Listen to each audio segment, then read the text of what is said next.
That's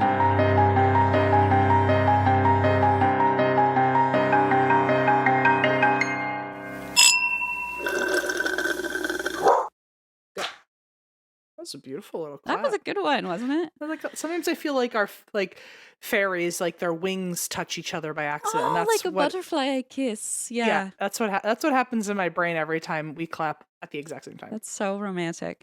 What was that? Jesus. Is that your stupid laugh? No.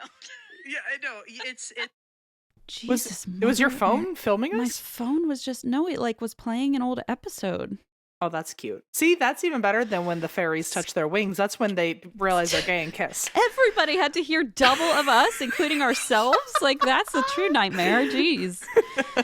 Wow. What a doozy. Anyway, that was alarming. I'm so sorry for the interruption of myself, I guess, with my own voice. I do like when we double whammy ambush people. That's fun. Yeah, I mean, I guess I like it. It feels like a social experiment of some sort. I don't like when other people ambush me with my own voice, though, because sometimes I will be at my mom's house or Allison's cooking dinner, and all of a sudden I hear myself, and I'm like, "What the fuck's going on?" Startling. And to some people, it might sound like, obviously, other people who are hearing this might think, "Oh, obviously it's your podcast." But I always get nervous when you hear your own voice. You don't think, "Oh, podcast" first. You think like someone's re-listening to like an old voice message or like a voicemail or something. I don't know. In my own head, that's where I go, and I'm like, "Why is someone replaying that when I'm in the house?" Oh wow! So you think you have a spy on your case? I think that everyone's being Blaze a little listening nosy to my podcast. But that's lovely. But I guess you have darker motives in mind. I'm just always a little paranoid, I guess. But I know when I hear Allison, it took a long time. Now I know she's listening to a podcast. But when I first hear my own voice, I just go like, "What the hell's?" Yeah, it's weird when it's on your partner. Yeah, it is weird. It is weird because it's like. It's like, are you watching a video of us? Like, I don't know what's going on. Or if your voice is playing, I'm like, why are you talking to M? Yeah, I have heard your voice when Allison's cooking, and I thought that she was on the phone with you. So I never know what to expect. Maybe she was replaying old spy tapes. I don't know. I know. Well, someone ought to now that my Chinese spy's gone. But what's your Chinese spy? Oh, Christine, it's just brain rot speak from TikTok. That's what I figured. Okay, so it's like basically your NSA agent. Yes. Okay, got it. Although, mine's not gone, I can tell you that much. As we're talking about my NSA agent, a random man just knocked on my door because he is bringing me drinks. So yeah, well, when you say a random, like you told me before we recorded, "Oh, Postmates is coming," and then when you're on the podcast, you're like, "Oh, a random man is here. Hold on, let me get the door." I'm like, do you realize now why it's framed so alarmingly to the public, right? Like, yes. Okay, just it's not a random. I mean, it's a random. I assume it's a random person. It sure is a random man. Okay, so but with intention, but with goodies, with things to lure me out of my home, with fun little treats. Oh, okay. So the candy van has arrived. Em's about to go get it. Do you need to go get it? Can I go get it for a second? Please, and I'll make my goodness sure that you come back safe. Okay, yeah. Just make sure I come back at all. I don't care about safe. I guess it's time I put out the call once again. This is the third knock in a row that M has answered. Self-described random man at the door. With fun little night treats. I had a bit of a true crime experience. Oh God! Here we go. I had a bit of a true crime experience last night because it was the middle of the night and I was doing my notes, per usual, and I got some Mickey D's. Per usual. And for some reason, I mean, it was dark out. I don't know what was going on, but I had a weird gut feeling where I was like, "What?" Which it ended up me being paranoid. It was not anything true crime. You heard your own voice coming from the kitchen. In my mind, I got all in my head. I think because I was watching something scary, and I was like, "Don't open the door when the food gets here." And I started freaking myself out that I was like, someone's waiting outside, sound like me, waiting for me to get my food, and they're gonna jump out and get me when I do that. Well, what the fuck happened? I waited 5 minutes and then I just risked it all. Well, maybe they're what? Risked it all. You're like, I can't let the dumplings get too cold. Oh my God. Anyway, so I had a little moment like that last night and I was like, that was kind of crazy. And well, I'm glad you're here to tell the tale and I'm glad you waited 5 minutes. I don't know. But today, if things went sideways, you would know that it was because I snuck out to get my food in the middle of the night And that would make sense to everybody. Like, They'd be yeah, you are like a little raccoon scavenging. like, we for saw that Postmates. coming for M. Yeah. One DoorDash too many. One fun little treat too many. Just lured. One had a booby trap set. Eventually the treats are too fun. So. Aww. All fun Anyway. must come to an end. Wait, is that why you drink? Because of your crime experience? I guess today that's why I drink. Oh, I will tell you, if anyone listened to our Yappy Hour, I think last week or 2 weeks ago, Christine suggested a laundry service to me. They came back yesterday. My clothes are lovely. Hey. So thank you for that. So I guess I drink because you gave me one last task to do, which is wonderful. And I kind of already said this too, but I have been collecting more Pokemon cards. But yes, last week or 2 weeks ago, I bought them, and now they're all coming in. So I now know we heard all the knocks when you answered the door to all the random men with Pokemon cards. That's true. So anyway, I mean, it sounds like how an 8-year-old gets kidnapped. A man with Pokemon cards. Remember, and you said he had a suit on. You're like, oh, a man with Pokemon cards and treats for me. It's like, what the fuck, Em? You're an 8-year-old boy. And I've always said that. And you've always been that. That's so true. Yeah, so I guess I drink for those reasons, and since I've been home, I've actually gotten to like see friends, which is lovely. It's been very refreshing, a very nice You're like week. back on your home turf now. Back on my A game, yeah. Grounded. I love it. Anyway, that's why I drink. Why do you drink, Christine? Oh, God. Okay, I had a reason, and this is the reason I was going to bring. Okay, watch this. Oh wait. Oh, you got it. Keep it up. You can do it. I think what you were trying to say is you got a new laptop, which gives you capabilities to do the finger thing. Oh wait, mine isn't going either. Did they change the settings? Oh no, you just have to commit. You just have to commit to the bit. Okay. I've committed to the bit so many times. So move. Yeah. You've got this. We're all rooting for you. Oh, but the fingers are pressing. It's so embarrassing. Oh no. Oh, it's raining. I did it. It's raining. Okay, that does track that they only let me do the sad one and thumbs down. So I tried thumbs up many times, didn't work, but thumbs down seems At perfect. least your laptop has like some fucking like ability to read the room. Mine just is so flippant with her emotions. Like frenetic. I'm just like, we're doing it. Okay. Yeah. So that was my original reason I drank, because I was just like, cool, new laptop. And then I got like really in my feelings, and I'm sorry to use an outdated term. Here's what I'll say. I feel poor Em. I warned Em before this. I was like, I'm gonna get emotional. Okay, so it's January, right? I feel like a lot of things have shifted in the last couple of months for a variety of giant and little reasons, and one of the things I've committed to this year is to try to feel all my feelings instead of just like shoving them down and letting them just like sit and fester, whatever. And so I've been like trying to be more receptive and open, even when feelings are bad or scary. Oh, shit. Okay. And in that vein, I mean, I've already just behind the scenes had some very massive stuff going on, tectonic plates shifting personally, but nothing terrible, all fine. But in that vein, so I had therapy this morning and I was feeling very brave. Oh God, not the bravery, put that back down. And I was like, you know what, I just had this gut feeling. I was like, I want to pop into Reddit. Oh, that's not just brave, that's brazen. Okay. It was like final boss territory, Yeah, that really is. Okay, well, hey, proud of you. Couldn't do it myself. Thank you. And I was like, you know what, whatever happens, I'm just gonna like try and as like when I start to get closed off or like defensive, I'm just gonna like open up and just let it all come through. And it was a very emotional experience, and I feel that it was all very good. Like I don't think I would have ever said that. It was hard to read and like look through some of it, but it was very eye-opening, and I feel like maybe I will keep an eye on it in the future, because I think now that I'm just more receptive and less like immediately defensive, I can kind of just take things either with a grain of salt or like actually maybe see more of the value behind some of the critiques. And I will also say, like, I was going through the posts just to see like what people were feeling and thinking about the show, because it is fair that like we hear feedback.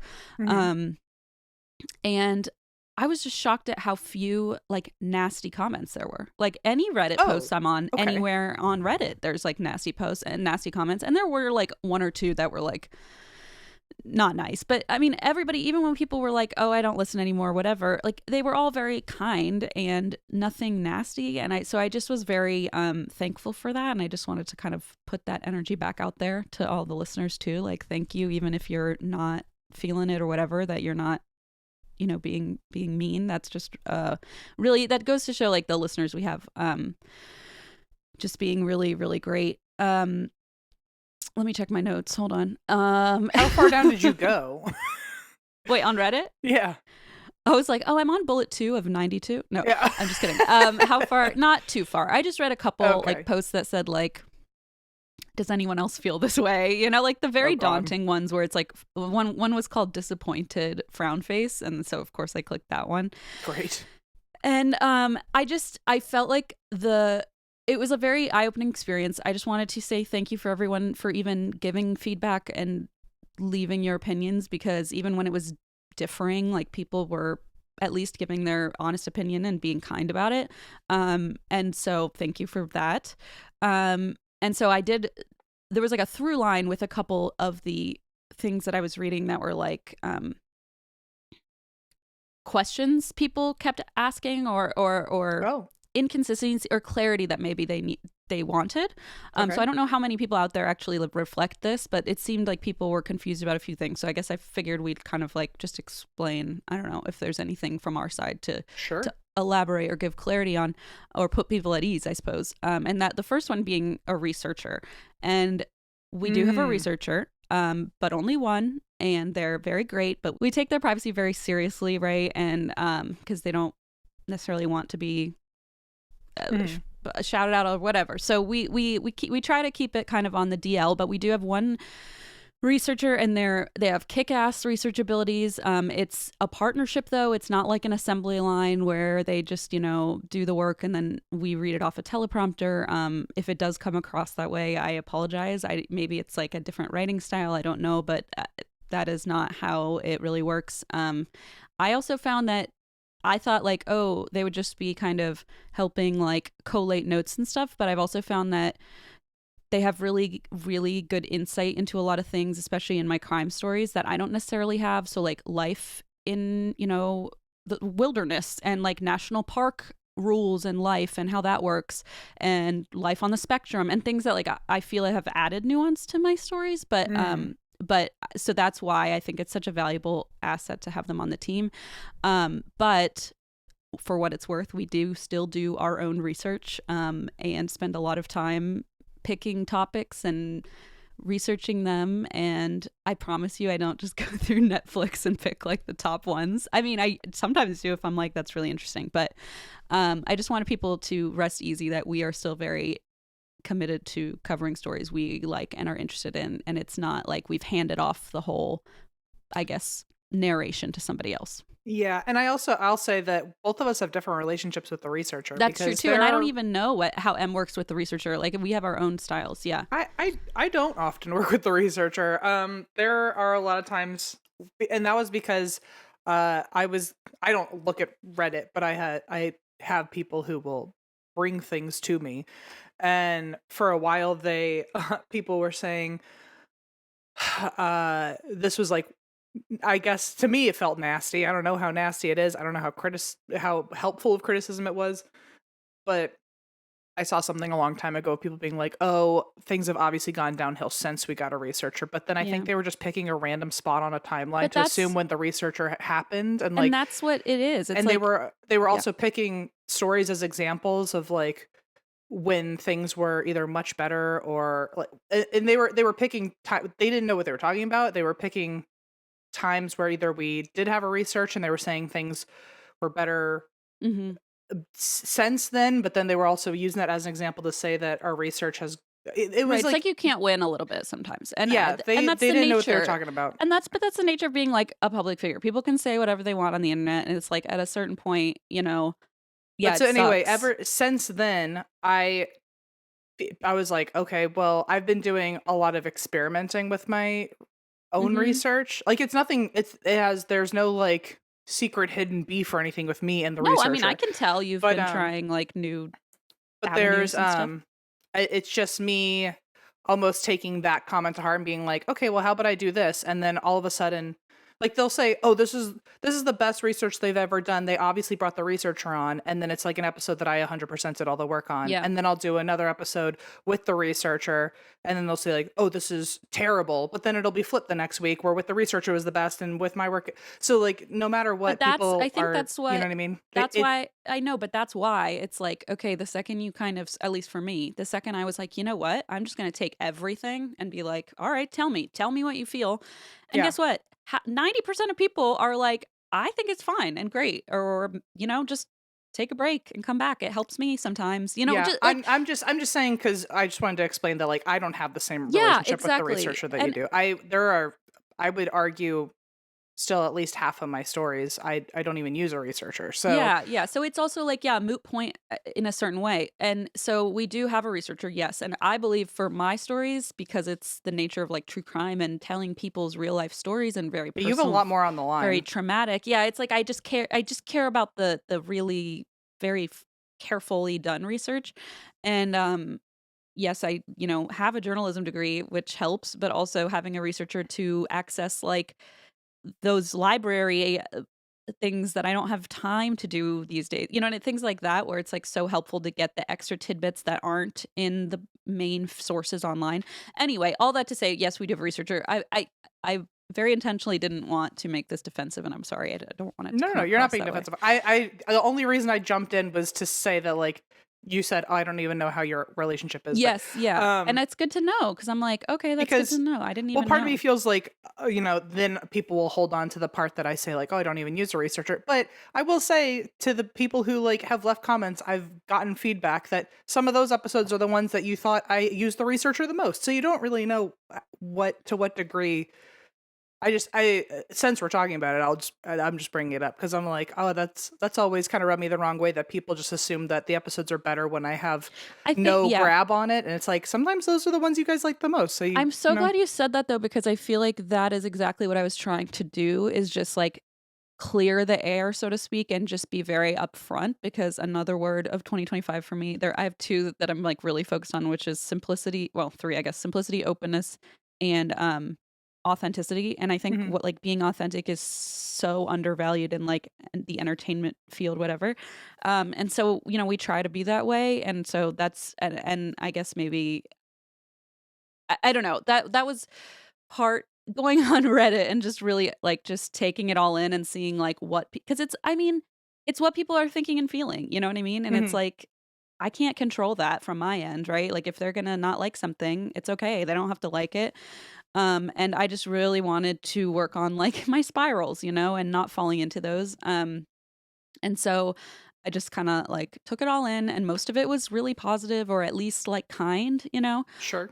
And there was a second, just one more thing I promise folks for people who are like, what the hell, who cares? The other thing that I wanted to address, and I will say a lot of people were saying like, I wish Em and Christine would see these comments and like just, Oh, okay. so that's kind of why I'm like, you know what?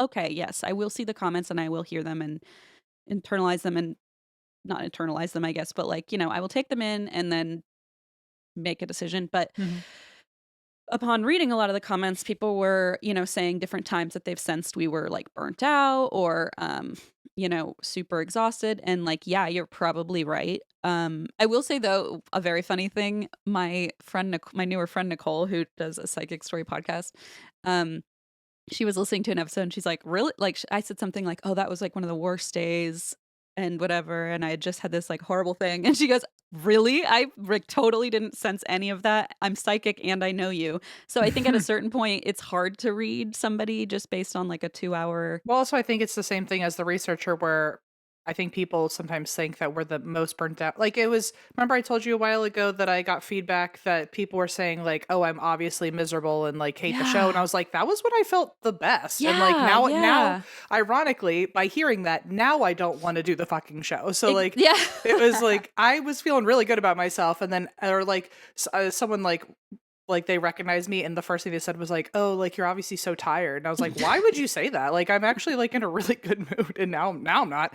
And But see, meanwhile, we're at the whims of other people. We need to let that go. but then Fuck meanwhile, it. times where people have said, like, "Oh, like they're obviously like back in their game." It's like, well, that's actually what I felt the shit. So it's just the exact same thing of like people are just kind of putting a narrative to it. So putting a narrative to it, which I understand, like that's human inclination to fill in the gaps, and you're trying to figure out, wait, why do the people I listen to every week sound so snippy with each other, or sound like one of them's annoyed, and it's like, sometimes it's just probably nothing, or maybe it's like projecting, or maybe it's like, I don't know, we just sound different that week and you sense something. But sometimes like we're fucking tired and exhausted and burnt out. And, we try to make that like not obvious, but sometimes like we're sick, or sometimes I have a lot of pain and I'm like, let's just, and so But it's not also- necessarily like a drama or a personal issue with M, or like a systemic problem with the podcast. Sometimes I'm just like, my knee fucking hurts today. Sometimes I just say Christine. Yeah, well, usually that's the case on your end, but I'll let you speak to that. Yeah. Well, no, I mean, I was gonna say like I've never had a problem with people thinking we're burnt out, unless they're saying it to my face that I'm like a disgrace to the show. But no, I've never had a problem with that, with those comments of people thinking we're burnt out, because even on like my bad days, like I love my job. So like if people think I sound burnt out for a day, okay, like as fun as it is for other people to listen to the show, this is our job. Like there are days where you might really like your job, you're just still kind of like tired, So yeah, that's what it is. It's like, it's that idea that like it has to get done, and it's like no fault to, it doesn't mean to be a fault to the show, but one of the best things about our show is that the way that this show even came to be is people got to listen to us become friends, and now they're involved in our weekly lives, and there are going to be weeks where we're not like super chipper, and like it doesn't have anything to do with the show. It's just like I'm a grown-ass adult and the world's on fire, so sometimes I'm going to be a little sad, Yeah, but guess what? Sometimes it does have to do with the show. Like, I just want to give some credit when people say like, oh, well, they're on a book tour and a live show. Touring, and yeah. Like, yes, it probably does get to a point where it's like, geez, they're taking on a lot. And like, yeah, we are. And like, we have talked about that, this year especially, or this upcoming for 2025. And like, well, we talked about it in front of everybody too. We've openly said we're not doing a fall tour. We're not doing any book signings this year. We're just being more, intentional and conscientious in that way. So like, I just also want to point out, like, yeah, if you do sense that, that's probably true, or at least like to some extent. And it's not I just want people to know it's not a bigger issue. Like, it's not like, oh, we just hate, at least not for me. I don't suspect for M either. Like, we would like to please keep doing this show forever, so we want you all to enjoy it and have a good time, and that's like the ultimate thing, because there would not be a show otherwise. And so, we've never taken a week off before. And some people were like, I'd really prefer they take a week off than post a live episode. And I'm like, oh, I didn't know that. Maybe that's something the majority of people thinks, and I just didn't know. So I just feel like I was like getting a lot of interesting takes that I hadn't seen before, that we can then just mull over. And, if it doesn't work for us, we just leave it on the cutting room floor. So either way, we're listening. I hear all the like feedback, and this is just a small sampling, right, of like all the listeners. So I don't know necessarily what the majority of people believe or think. But I guess today was like the first day where I didn't just fully resist, like defensively resist from a post and wow, like dissociate, and instead I just like took it fully in and was like processing it. And I don't know. I mean, I don't know if I'm proud of you or scared of you. Well, it was like bizarre. I've never done that before, and it's very eye-opening. Good on I don't you. know. I just started like, I literally had tears just streaming down my face, but it wasn't, okay, here's what I'll say. It wasn't that I was a little bit hurt by some of the comments, because it's just human nature, but I think it was so much less bad than the times I've cried because of a post, because it wasn't like I was trying to fight against it. It was just like, it hurts me a bit, and I just kind of like cry it out, and then it like moves on. It's like, I'm not like clinging to it and like fighting it and saying like, well, how dare they, it's just almost like, you know what? If they said it, it's out there. I can just let it go. And I'm trying. It's really hard. That's very I'm sure trying. good of you. I certainly am nowhere near that. I mean, not, it's taken a year of really, really, really, really intentional work, so it's still very slow going, but well, I good don't on know. you, I guess Christine. the other thing that I kind of like, I was journaling about this before, and I think the thing that really hit me, because a lot of people kind of made the argument too, which is a fair point, I guess, in some ways, that like, oh, this is their full-time job, like we deserve a say, and some people were a little like, ugh, took that a little far, and some of the responses were really like wise and gracious, and were like, yeah, this is their jobs, but like this isn't a normal job, and we're not their bosses. Like we, imagine like Hmm. thousands of people coming in and being like, you're doing your job wrong, and I, like it's a little different. Yes, it is our full-time job, but there's like, and so that's why we do care about it so much. But there's some sort of like weird helplessness. Like work feedback is like, oh, you get feedback on how quickly you turn in a report, or if you're Right. not bold enough in sales meetings, or whatever the fuck, right? I don't know.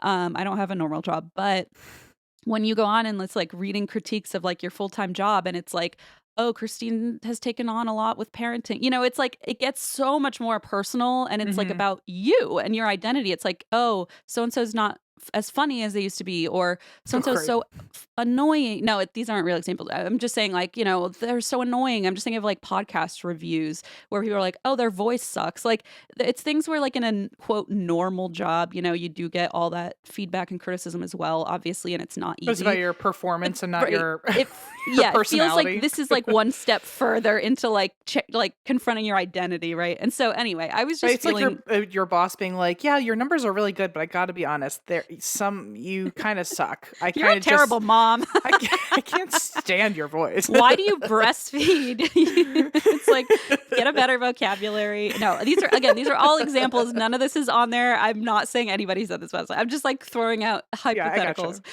But anyway, I just like at one point just started crying, and I thought like, I feel like it's the Truman Show where you like hop on just to see like what people are saying, and it's um oh, they used to be so much more interesting. Now they're just like lazy and boring, and it's like, wow, it just really is a very stunning like Well, it's also shock to a the like system. it's also, I mean, there's nothing wrong with getting your feelings hurt when people attack your character when they No, also no. don't actually know you in real life. So, Exactly. And but that's part of it is like there's a helplessness where it's like you're on mute and everyone's talking about you and you can't like defend yourself or like explain yeah, something. And I guess that's what this was an attempt to do, right? Like just kind sure. of openly say like, I see you, and if even if I don't agree with you or think you're wrong, like that's fine. I still see you, and I'm glad that you're listening and posting your feedback. That's fine. That's allowed. And we want to do this show forever, so like please stay with us. And we want it to be enjoyable. But anyway, as I was going through this and like reading all this stuff, Blaze walks in the room and he goes, Oh, "Hey, I just found out I have to get surgery." And I'm like, "Dude, what the fuck?" on what? And then I just started laughing. I'm like, "This is like a cosmic joke. I don't know what is." So Is he okay? he tore his LCL. It's gross. Oh, It's gross, but it basically, skip ahead if you're really grossed out. It tore off the femur, mm-hmm. and he has to get it, I guess, surgically reattached. That's gonna So suck. he went in today, and Oof. I just got a text surgery, and I was like, oh my God. So anyway, it just has felt like a very weird day, and I'm sorry this was very like all over the place, but I think people are rightfully so like wondering sometimes like where, and it's human nature to speculate and be like, I wonder if they still like doing this, I wonder if they're Sure. still friends, I mean, I Yeah, get that it. doesn't bother me, but I could. So yes, I don't know about you. I'm having a great time. So Yeah, and I just wanted to say that. I just want to say like, don't worry, we're still here. There's nothing to fear, my little thirsty rats. Oh, somebody was very upset with, and I felt bad. Somebody was very upset with the way I reacted when, remember that day when I was like, what even is a thirsty rat? Is that a thing? Like, it sounds like Christine was so mean about it. And I was like, no, no, I really just thought like I missed, like it was a joke from Parks and Rec or something, And then I was like, oh, it's a thing you invented. And then anyway, I felt like an asshole. So yeah, leave me and my rats alone. I Damn. know, I know, I know, and I fully embrace it now. So I listen, I'm learning a lot about myself, about everybody. I'm so And sorry. This is the longest intro no, ever. I'll also say the last nuance to all this is that when people say that, oh, we're different, it's like, yeah, we're not 24 anymore. Like, it's like, I know, but a lot of people even said, like, it took me a while to realize, but like they were different, but I was different. Like people listening mhm. were like, I Oh, realized that's like I interesting. wasn't in college anymore and had a full-time job. And it's like, yeah, it's so we're changing for sure, big time. But like everyone listening is changing because it's years of time. I don't think of us as like the oldest podcast out there. There's certainly ones older than us, but I do know that we are one of the podcasts that's been around a lot longer than like the COVID boom where everyone bought a microphone at home, you know? So like Mm-hmm. I think compared to other podcasts people are listening to, we are maybe one of the only ones that they're listening to where there is such a long timeline where you can see us aging, which Mm-hmm. so I wonder if that's why it seems so different compared to other podcasts for them, because a lot of people who were 24 when they started a podcast, that was like 2 years ago. Like, so I Yeah. wonder if like we are just like, I wonder if this is one of those things that hasn't been discussed or observed yet with podcasters, is that after a long enough time, like Mm-hmm. you not only do you feel like they're friends through the Mm-hmm. parasocial relationships, but you know a whole chunk of our lives. I mean, we're coming up on like 10 years soon. You're going to know like a third of my life, and I've reported every week on what's going on. So it'll be interesting, but I mean, it's a fascinating thing that has yet to be studied, I suppose. Yeah. So, anyway, No. I also think it's interesting. Oh, you're crying? I don't know. I don't know why. This just like got me so hard today. I was like, holy shit. And I think part of it is like there's just like thousands of people. There's like 24,000 people in that group just like interested in our show and talking about our show, whether it's good or bad. And like most of it's good. But I'm just like, whoa. It was like just so I think like I'm not used to just like fully relaxing into discomfort or whatever it is. And I Mhm. think I just like dove in and I was like, let's just see. And I think like I took so many different things away that it'll take me a while to process. But I feel like Sure. the big one is like people have been here for years. And I was just like, I don't want anyone who's like been listening for 6 years and like is along for the ride to feel like, oh, they're just not that people are saying that, but like I just want to reassure anyone that like don't worry, we're not, even if people are making comments or whatever, like we're not going anywhere. We're this is like our livelihood and our passion. So Well, we love it also, and we'll listen to feedback. We can shift things if need be, but you know, we're don't keep it on, keep it on. I think also it's not that like I'm speaking for you and your Yeah, feelings. go Here we for go. it. But like I think that you're it's not just like you're letting yourself take criticism. I think it's just a new feeling for you to open up completely vulnerably at all. So, That's the big thing. Exactly. Like I like never cry anymore and I thought it was always my Zoloft, but now I'm like, "Oh no, I just don't let things like get that far." Like mhm. I would get things to my eyes and then they wouldn't go any further. And today I was like, "Oh my god, I'm crying," but it wasn't sad crying and I was like, "Oh my god, I'm crying about happy?" Like, "What?" Yeah. Well, that's because I think one of the, just like you said, one of your feelings is like even realizing that people have been Yeah. with us this long. So It's like like, so touching and poignant and like just like so heartening and like validating. I don't know. It just feels like community a little bit. And I think it's been hard. I don't know. It's sometimes isolating podcasting because you're like just talking and you don't know that people are I don't know. It's hard to know it's very people are easy to listening. forget that people are listening to you. Yeah, yeah. So it was Um just a very like overwhelming amount of emotion and love and Well, I think that etc. I would think if I were in your shoes, the big feeling I would be having is like trying to figure out how to balance really vulnerable kind notions and really vulnerable critical emotions of, Yeah. and not Yeah. knowing how to juggle that right now, cuz you, by opening the door, it's like the Pandora's box where you I just know. let everything hit you. So maybe the criticisms are the I easiest to think pay attention to, but in yeah. reality the fact that they're even here is, and saying things and caring enough to say something is Yeah, interesting. yeah, yeah, yeah. I agree. I think that's what I'm focusing on. So thank you also, for letting me just say like I'm gonna say something emotional and cry. Anyway, ready, set, go. And you're like, okay, let's clap. So thank you for letting me just like totally I can't bulldoze the control you intro. anymore, Christine. I know Apparently that. now I interrupt you more than you interrupt me. So we got to See, balance it out again. We got to we go are back to the changing. old ways. I know it's like it's so funny. Somebody even said like, yeah, you know, I feel the opposite. I guess they just can't win. I was like, I love that. It's so self-aware. Like, I actually don't like these kind of stories when they do them. But I guess you do, so Well, that's guess how I they went can't on. win. That's why I went on my little tirade a while ago, because people were like, "I love the ghost stories. I hate when they spice I it know. up." But then other people were like, "Are they always going to be ghost stories? I'm so annoyed at the ghost stories. I wish I they know, would but, have like, a variety." So okay, it's but the again, you'll never difference win. too is like if you're like Brad Pitt or something, you're just like people have these opinions like, ugh, you were so bad in this movie, or he was so hot back then, or you so. But he like, there's not that closeness to the Mhm. feedback from random people, right? Like, there's not the like relationship you have with your listeners that like we do, Well, where it's like much more intense. I'll say that's why I even stopped having as much of a relationship with our researcher, which like it was nothing that they did, but because I was getting feedback like that of people just not liking the topics that were being picked or not liking the research, I was like, I'm going to take the researcher Just like out of the this equation. altogether Yeah, and just like just go see back if to I basics. can fix the problem. Yeah, And I don't know, I still get the exact same amount of feedback. So exactly. researcher or not, you guys seem to love But- and hate me. So Well, but that we knew that would happen. It's like Yeah. that's what happens when you grow a following. Like you're not not everyone's gonna love what you do, and I always knew that, but I think I'm finally like accepting it Mhm. consciously, and I like saying that's okay. Not everybody has to listen, but anyway, to those of you who have been here forever and are still here 30 minutes in, I'm so sorry, but love you all, and we're not going anywhere. So I guess it's time for a story now. Sure, yeah, we can redirect. Okay. Well, for transparency, I did these notes 100% on my own. So if you have a problem with it, I don't know.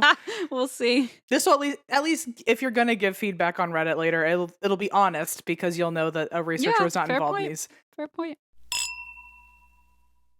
Let me tell you a story. One time I was in need of a doctor. In fact, I was crying to Christine about how badly I needed a doctor, and I did not know what to do. Christine sent me over to ZocDoc, and it was truly a dream. It really, really saved me. Game changer. ZocDoc is a free app and website where you can search and compare high quality in-network doctors and click to instantly book an appointment. No phone calls. No phone like calls. none of these like waiting to see what appointments they have. It's all there. We're talking about booking in-network appointments with more than 100,000 doctors across every specialty, from mental health to dental health, primary care to urgent care, and more. You can filter for doctors who take your insurance, are located nearby, are a good fit for any medical need you may have, and are highly rated by verified patients. And once you find the right doctor, you can see their actual appointment openings. Sometimes you can book an appointment that day, which I have done. I love to use ZocDoc for literally every and any malady I may have. And I think their service is so cool. I found it years ago before we ever even had a podcast. So it's very cool and very full circle to have them on as a sponsor. Stop putting off those doctor's appointments and go to ZocDoc.com/drink to find and instantly book a top-rated doctor today. That's ZocDoc.com/drink. ZocDoc.com/drink. This new year, why not let Audible expand your life by listening? Explore over 1 million audiobooks, podcasts, and exclusive Audible originals that'll inspire and motivate you. Just open the app and tap into your well-being with advice and insight from leading influencers, experts, and professionals. Whatever your focus or interest, there is a listen for it on Audible. You'll find titles on better health, including personal fitness, nutrition, and relaxation. You can hear ways to improve your relationships, both in your work and personal life, or how to embark on a new career strategy. If you want to overhaul your financial life or hear smart talk about investing for your future, you'll find that there too. Ultimately, it's all about starting good habits. Making a positive change is the best resolution you can make for yourself, and Audible can help. There's so much opportunity and more to imagine when you listen. Let Audible help you reach the goals you set for yourself, and start listening today when you sign up for a free 30-day trial at audible.com/drink. Okay, I mentioned last week when I covered the Gyra ghost that it was the second most popular poltergeist in Australia, following the Humpty Doo Poltergeist. Yes. Oh, you know I'm ready for this. So I decided to do that. Yes. So this is the Humpty Doo Poltergeist. So do you know what Humpty Doo even means? Because I obviously did not know. A hill. Okay, that's fair. I could see why you thought that.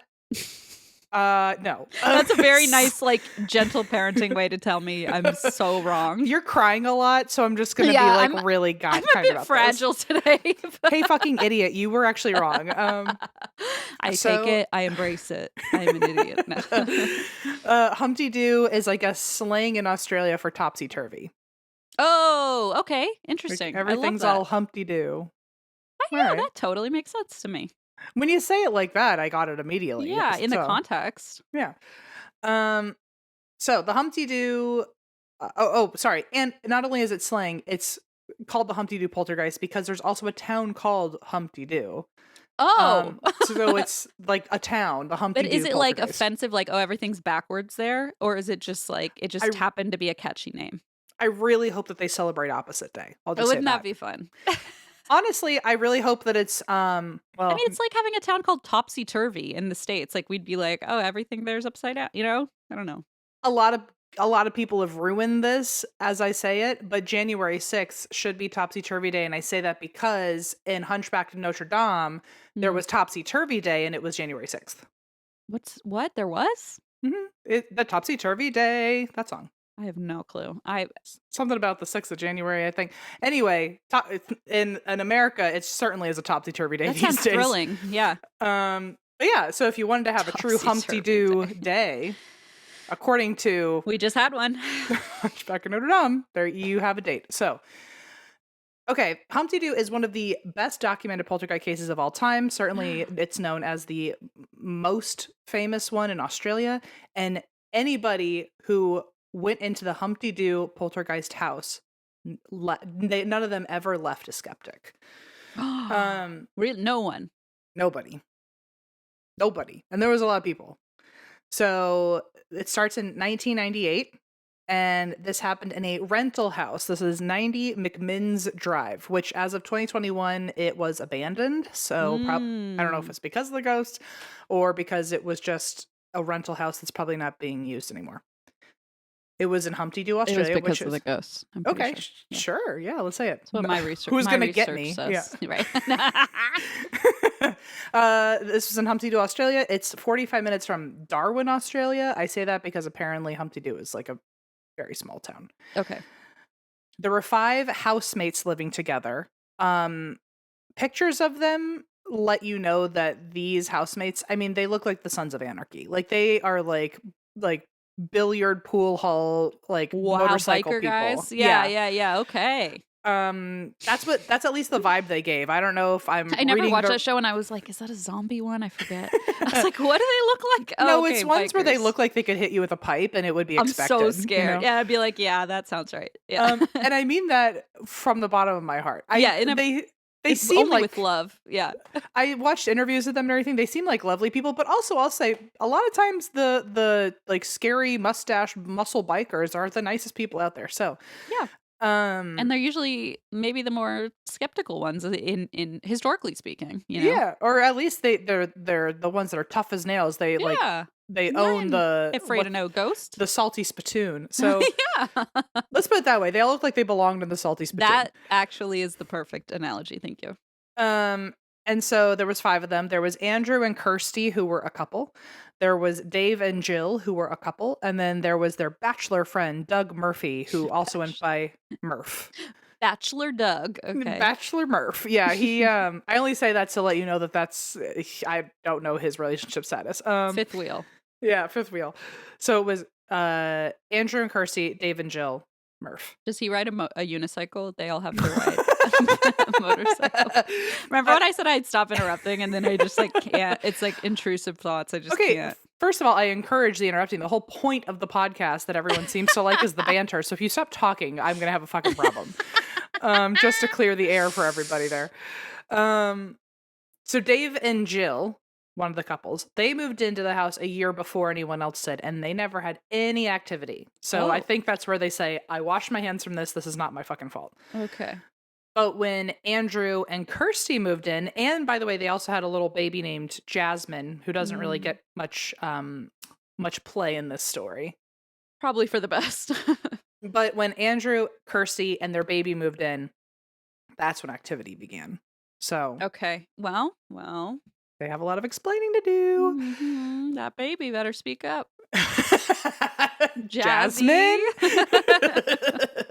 So one night, all the roommates, they were on the porch and they were watching a storm come through. Now, I watched a conference from the Parapsychological Research Institute or whatever where they were talking all about the importance of like poltergeists coming during storms because of all the electricity in the air and blah blah blah blah. So Okay. that was static energy. That's one big argument about like how this came to be. There are several theories, but one of them is I like oh, the the storm. storm. Yeah. Because then you can say, oh, things haven't been the same ever since the storm. The storm, and then the lightning behind the spittoon. The what? What is it? The salty spittoon. The salty spittoon. Like there's lightning and you're Crack, like, yeah. crack, crack, crack. Yeah. So all 5 of them are hanging out on the porch watching the storm, which sounds lovely. That's what I would do on too. Dream Life. Yeah. While out there, they felt like little pebbles kind of hitting them during the storm, and at first they might have thought like, oh, they're ricocheting from the storm, like rocks are coming up.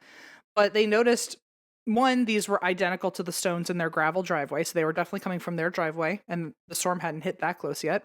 Or I think the storm had hit that close, excuse me.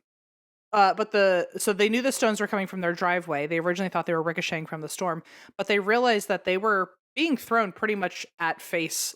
Like they were just being thrown as if someone was chucking little rocks at them. Like from standing position or something. Yeah. Like, weird. So they thought, interesting, like maybe this is like a friend who snuck onto our property and is playing a prank on us. Maybe someone's playing a prank on us, which like I can't imagine getting in my car, fucking driving over to somewhere and then finding a way to prank them by taking rocks.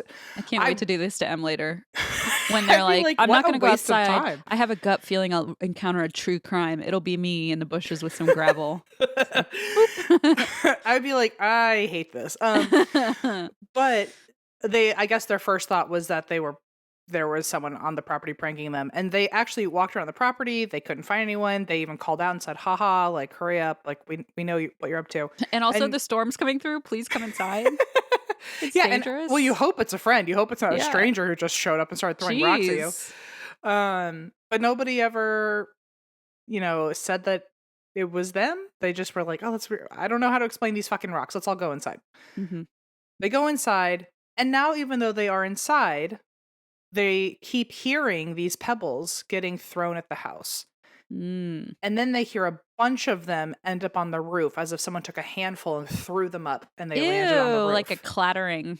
Yeah, but they look around outside. No one is close enough to no one's outside, period, but certainly not close enough to have hit the roof. Mm-hmm. So they're like, how are rocks showing up on the roof? So they climb into the crawl space up in the ceiling, like in the loft.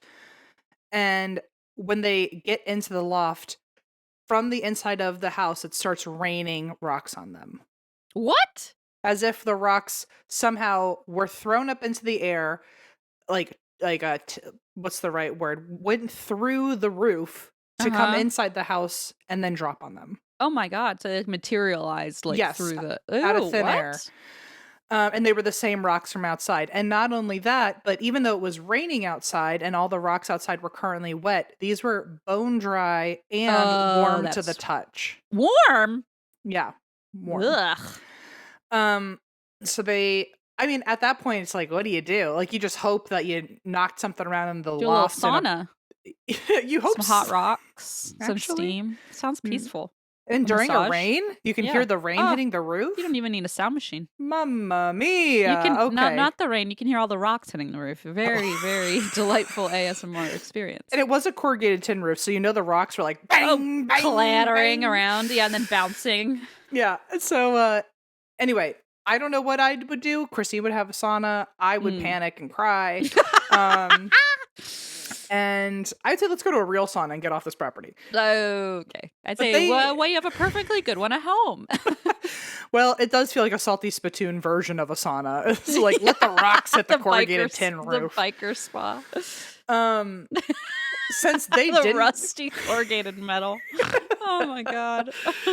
After this incident, they were like, okay, that's weird, but it didn't end. Not only were the rocks raining on them, they were now getting pelted at like eye level still by nothing. It's as if the rocks were showing up mid-air and throwing themselves at them. And they were they weren't like hail, right? Like they weren't they were gravel sleet. from the driveway. They were gravel. Okay. Whoa. Every that's time creepy. the pebbles were gravel from the driveway. Okay. And it was the same stones from their driveway where now somehow they were materializing and flying at the roommates. When they went to bed that night, the housemates heard some of the rocks still hitting the walls in different rooms. And it was so loud that not only did it scare Jill and Kirsty, and like they were like crying. Apparently they're like, I mean, they're salty Spitoon ladies, and they were like crying. They were so scared. And all of them barely got any sleep because they just kept hearing fucking rocks hitting their house. And inside, like they were hearing them like in the other room. Oh. So they didn't know what to do. And also, I'd be scared to go to bed. What if the rocks show up and hit me while I'm sleeping? Yeah, I don't feel safe with that. What is it gonna do when I'm unconscious? Yeah. And for the next few days and nights, things just kept getting worse and worse, and it eventually became their new normal. The storm has passed, right? Like, we're not like in storm zone still. Like, the storm has gone through, and the rocks are still going. Exactly. Okay, gotcha. Not only this is a day later, and now more and more days go by. Not only are the rocks being thrown around the house, but they are still appearing out of nowhere from the ceiling and dropping on them. Many of the stones they're calling it like raining, that it's raining on them. Wow.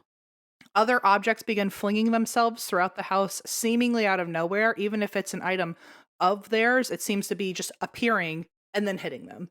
Which answers our lifelong question. Yes, the materializing. It's like it doesn't move. Well, I guess it could. In this case. Jinx. But so yeah, things are just flying at them, and it becomes so often. Like when I tell you this is happening all the time, like there's not a moment. Like anyone can walk in and at any moment you're literally never safe. Flying. Fantastic. Yeah.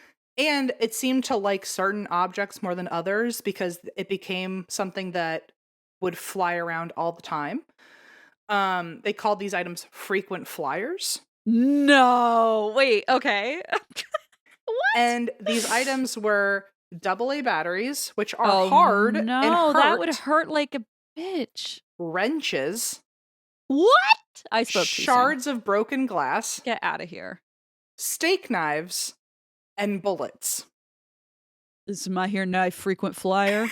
I feel like you would name that frequent flyer as like a little creepy little pun, but oh no. Of all things. In my mind, an initiation to get into the salty spittoon is letting them take a handful of broken glass, knives, and bullets and throw it at you. Like totally. So maybe he's trying to like initiate himself into the gang. I don't know. Yeah, maybe he's just like a really tough as nails poltergeist. I guess so. He's how salty, how tough are you? How tough are you? But yeah, so batteries, wrenches, glass, knives, and bullets. Those are frequent flyers. That's honestly very funny. I mean, and it's always a little too close for comfort, and like knives would just get stuck in the wall. Okay, so that's what I always wonder. You and I have talked about this too, of like, is it on purpose or is it like there's a law like that they can't actually kill you? You know what I mean? Like, is there some sort of like force field that somehow prevents a demon or a ghost? Like, is there a god who like has to keep the balance and like says you can't do this? Yeah. Is there some weird like energy they can't penetrate, or is it like they're just trying to scare you? They're not even trying to kill you. You know, I always wonder that. Yeah, and I think also always wonder if ghosts are trying to kill you. I do. Do too. In that lecture I watched, they were look at you being all intellectual now. Well, usually I wouldn't say that, but now I feel the need to prove myself. I know, right? I do my own research. But they were talking about how they're big believers that poltergeists cannot hurt you. They've never hurt you. And if they do hurt you, then it's not a poltergeist, it's something else. Right, because poltergeist also is like a manifestation of someone's energy, right? Mm-hmm. So it's not even necessarily like a demonic entity. It's like it's wow, that's interesting. Okay. So that makes sense then why it would go right past your head. Mm-hmm. I mean, in some ways that I just said ice cube, so I know that's why I keep talking, but okay. Okay. Shut the fuck up. I was just Christine. gonna make my point, so you didn't have to explain your ice. But okay, it's fine. Just go on. Okay, sorry about that. So, one other thing that I'll say, which is like so fascinating, and you and I would have pulled this too, is that with these frequent flyer items, they literally come up with like a drawer or like a box outside of the house to leave all the frequent flyers in. And then something will fly by them minutes later, and it has somehow left the drawer and is now flying past them again. It's fully like transporting itself to somewhere else. Fully. Oh my gosh! There was one story that teleporting. There was one story, one of the guys said that like a steak knife flew past him and then he went, "Oh, that's weird," picked it up, put it in It's the weird. After so long it just I became guess normal for them. so. So Yeah. but it flew past him. He like looked at the knife, put it in a drawer, and then minutes later it flew past him again, even though the drawer hadn't opened. And then when he opened the drawer, the knife was gone. So like So it like fully just dematerialized and rematerialized. Yeah, Oof. that's fucking gross. And I mean, it was happening all the time. Sometimes it would happen 20 times in a minute. Sometimes it would happen once every 20 minutes. Sometimes there were like days where it only happened twice, and those were like your good days when the That knife was a only good flew day. twice. Yeah. But then eventually the house also started trashing itself, like in very poltergeist form. So they would find everything destroyed. They woke up one day and their CD player and their stereo were Not the stereo. fucked up. Back in the 90s, do you touch a man's stereo? Shit's expensive. Are you kidding me? I mean, Radio Shack. I mean, that's expensive. Yeah. And back then, stereos were like, they took the whole wall. They were like that's like 100 pounds. Right. Like today, that's like someone's home entertainment system, you know? Yeah. Like you don't fuck with that. And you know, like maybe I'm the like, you ghost can didn't throw like a their knife at everybody, but you can't fuck with their stereo. You know, they hated like their like metal slasher music. I assume they listened to. Yeah, they're like, just break the CDs. I'm also totally stereotyping them. They might like soft classical, you know. I feel like ever since he said salty spittoon, I just can't get those tough guy. How tough are you guys out of my head? Let me see if I can find a picture of them. Humpty Doo. If you didn't watch SpongeBob, you're missing out on the salty spittoon reference, but it's basically like SpongeBob tries to be tough enough to get in, and they're just kind of like the biker bars of the sea. Oh man, where the hell? I saw a picture and I should have saved it. And any picture I show you, it just looks like a guy with a goatee. But when they're all next to each other, like they look like a band. They look like like the Salty Spittoon. I don't know how else to explain it to you. I'll find a picture later and show you. Okay, I can't wait. Okay, so their CD and their stereo, their CD players, their stereos are being thrown against the floor by themselves. Their windows are shattering, which is where the broken glass is coming from. Their beds are undoing themselves all the time. Like they would just walk into a room after making their bed and the mattress is leaning up against the wall and the bedding is on the floor.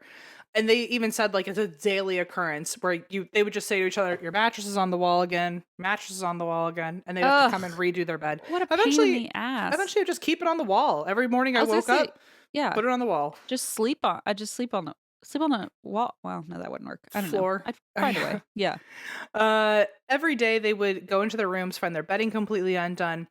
Appliances removing themselves off the shelves. You could hear scraping and banging sounds inside the walls. Jeez. There were piles of stones now just appearing out of nowhere, just like stacked on top of each other. Ew, that's so poltergeisty.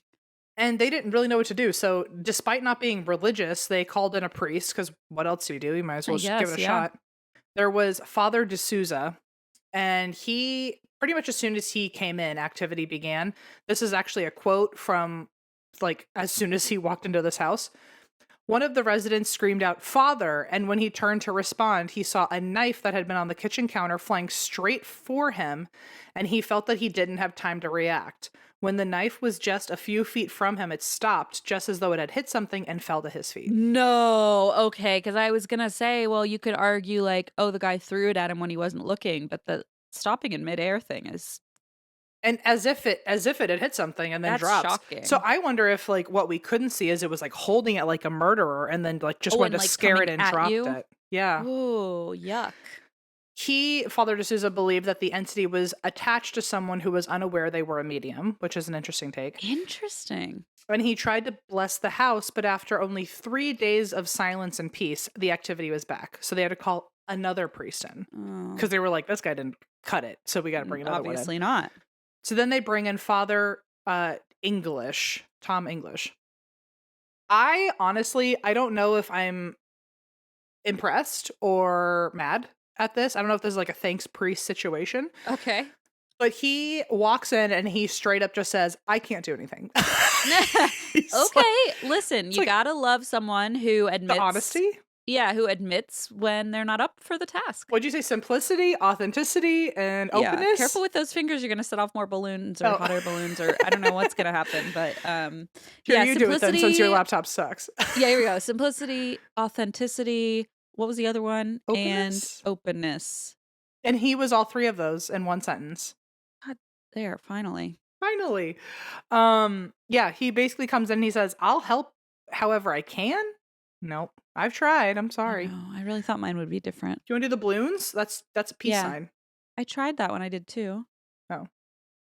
Okay, the balloons are really comforting. Thank you. That actually helped. That makes me feel better. Thank you. It's like taking a breather. Yeah, so he comes in and he's like, I'll help however I can, but I gotta be honest, like, there's not much I can do. Because he believed that when poltergeists are ready to leave, then they'll stop with their bullshit, but there's really nothing you can do in the meantime. You just gotta, like, rock it out. Well, that sucks. Yeah. And so he showed up apparently 4 different times, and he saw many items hurl across the house, including... Even though he couldn't do anything, he just kept showing up to watch the spectacle? Yeah, I guess to pray with them or something. Thanks. I don't know. I'd be Thanks, like, priests. if Seriously. I knew I couldn't do anything, I'd be like, I'm not coming back here. If I knew I could do something, I'd be like, I can't do anything. And I would. So I don't know why he keeps coming back, but okay.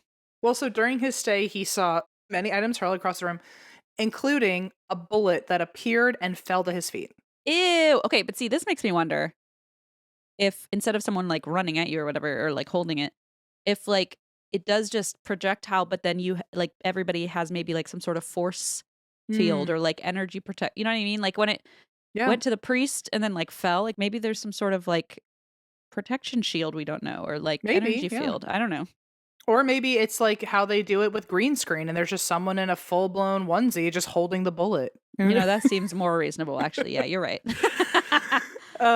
So Father English, this is a quote from him. He actually gave an interview too, and he was like, you fucking explain it to me. I don't know what's going on. Wow, this guy tells it like it is. He seemed like a straight shooter, no pun intended, with this bullet. Yeah. But he said everything went berserk. Things were flying around. When I was leaving, a medicine bottle came out of the bathroom. And then the interviewer was like, how did the medicine bottle fly out of the bathroom? And he went, you tell me. I don't know. What the fuck? Why? If I knew. It's like, I'm actually telling you exactly what happened. So my question was what medicine, but I guess nobody thought to ask that. Whatever. That's a great question. I'm curious. I'm like, is it like a Tylenol PM or is it like a Vicodin? You know, is it who knows? But so, I mean, just walking out of the bathroom, all of a sudden, that would freak me. I would think about it in a different way, where if I'm leaving a bathroom and now a bottle's being thrown out of the bathroom to like get my attention, I'd be like, were you in there the whole time I was in there? Like, oh, for sure. This is why I'm so scared to use bathrooms in haunted houses. The last time we can't disclose the location, but we were using their bathroom, and I made Christine go in the bathroom with me while I peed. Like, remember? Yes. I was so terrified. And I didn't find it that weird at all, but you seemed very distraught about the whole thing. I was terrified that they were I was like, it's terrifying. I'll stand in the bathroom with you. And then you were all upset that I was in the bathroom with you. And I was like, it's fine. I don't mind being here. I was like, look over there. You were like, Christine, I was like, okay, I'm trying to help with the ghosts. They're probably in here too. I don't know that like me being in here prevents the ghosts from coming in. Now we're all watching you pee, and I don't know how much better that is. In my mind, I thought you could take them while it's like, you know, when dogs are squatting and they stare at you because they need to look at you to know if they're safe. To sense danger, right? I needed to look at you to know that you were looking everywhere else. Well, you didn't shut up long enough to make sure. You were just like uncomfortable with me watching you pee. I was like, you got to focus, my friend, because I'm on high alert. I did have a little pee anxiety. I couldn't do it. You did. I understand. I want to get out of here faster. I can't do it. I understand. But, you know, the ghosts, I feel like they've seen it all, you know, at this point. You know, that's true. That's what I tell myself. But can you imagine if we left the bathroom and I was right and then a medicine bottle flew at us from inside? That would have downright terrified me. So cool, though. Oh, my God. I would have just loved that. That would have been awesome. Also, I will say the worst part about one of the bathrooms in that place was that there was no light bulb. Like wasn't it like pitch black and you would use a flashlight to pee? Yeah, that is true. I'm glad you gave a thumbs up. Thank you, Apple, for always reading the room on M's part. Okay, so this Father English, he was like, something got thrown at me. I don't know how to explain it, but when he came over, watching me poop. Okay, are you happy now? Thank you, everybody. He came over 4 times, like I said, and when he did the blessings for the group, he ended up leaving his Bible for them, holy water for them, and a crucifix there for them, just in case they like wanted to feel safer. One of everything, the full toolkit, the whole variety pack. But by nightfall, so he shows up, he leaves this Bible with them. By nightfall, or I think one source even said while he was still there, the Bible's pages were ripping themselves out. Ew, that's bad. Terrifying. Yeah. The crucifix threw itself around the house with ease, and one of the bottles of holy water smashed itself into a wall. Oh, that's not a good sign. So none of That's gotta them be a were bad going to work sign. for you. Oh. After Father English, the tenants brought Imagine the guy with the green screen thing onesie running with the little bottle of holy water, like, "Oh, I don't want to touch it. I don't want to touch it," but he I has to mean, smash it. I'm just saying, green screen technology is basically just making our eyes see ghosts. Like you just can't see it. But But isn't they're a Bible? But isn't a Bible like gonna sacred. burn them or something? I would think, but apparently not. Not this They time. can wear gloves, I guess. I'm saying you're Now, on to the. I'm thinking That's like right. a true ghost hunter. After Father English, the tenants brought in a Greek Orthodox priest because they were like, "Fuck it, let's try everything." So he reached for his Bible when he went into the house, and all of a sudden, an unseen force attacked him. This was the first time anyone was attacked. Oh no! Because things were getting thrown around all the time, but no one had been grabbed. Yeah. And he grabbed for his Bible. Immediately, this thing was clearly trying to rip the Bible out of his hands, and so the priest was like fighting something with the Ew, that's the like Bible out in of his a hands. movie. It was trying to, whatever this entity was trying to twist his arm around his back to get the Bible. So eventually you saw his own arm contorting behind his back, and he got thrown into the chair nearby, and he was like panting and sweating, and he was like, I've never seen anything like this. Did he stay? I don't know, because we don't see anything else about him. Okay, So good, because he probably not. fucking. I don't blame him. I'd be like, change my name. I'm out of here. I'd be like, this is too damn much. The priesthood is not for me. After all, I thought I was I'm doing a actually great job, civilian. and then I got fucking attacked. Yeah. By a demon. So none of these priests were able to help, and some would argue that it only aggravated the poltergeist even more. By the way, in Australia, they were not calling it a poltergeist. They kept calling it a polt, which is the most Australian thing I've ever seen in my life. Oh, this polt, man. It just yeah. Anyway. So they kept calling it a polt. I'm calling it a poltergeist.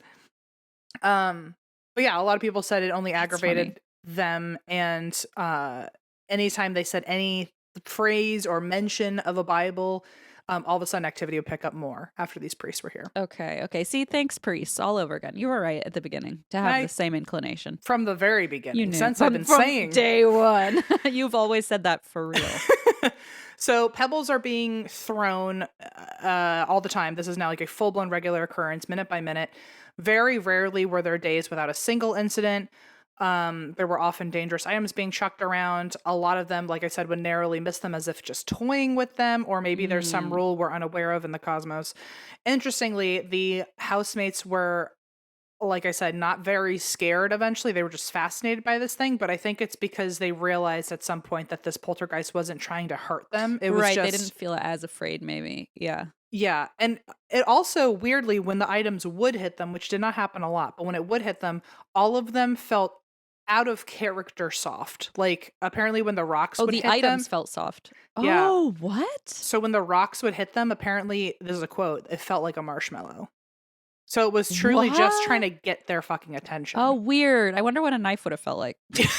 I wonder if they would be bleeding. Yeah. That would be me going, what does this knife feel like? Ooh. That wasn't, I'm so sorry. That's not what I intended to do. It would take one really drunk person to just give permission, and then all of a sudden they've got a knife in their hand. Oh, my bad. I thought we were doing that here. No, okay. Plus, the poltergeist had never pulled any of these antics near the baby. Never. Oh, and that's so interesting. Has the baby and the poltergeist ever been seen in the same room is a question I have. Now I think this you Jasmine, I feel like, is a little too quiet for my liking. She should be the loudest in the house, and all of a sudden she's a bit of a recluse. I don't know what's going on there. It's like suspicious. I'm gonna write that one down for the theories when I list them later. Something fishy with Jazz. It's anyway, because this thing was not hurting the baby. It kind of, they knew that, okay, well, this thing happens to at least like have boundaries, yay, and like respect our boundaries. That's not going to mess with the baby. So that kind of gave them more reason to brush it off all the time, because it was like, well, it's only coming after us, and when it hits us, it feels like a marshmallow. And other than that, it's just like, I mean, it feels like something that should be happening at the Salty Spitoon, you know? It's like, well, and it's like now Murph is no longer the fifth wheel because he has a finally sixth buddy, to partner up with. So now it feels like we're all even now. you're onto something else, because maybe he had just a really shy girlfriend and the girlfriend just wanted to let them know she was like about that life, you know? Yeah, about the light of throwing knives and doing cool tricks. She's like, I'm tough too. I just don't want you to see me. That's all. Yeah.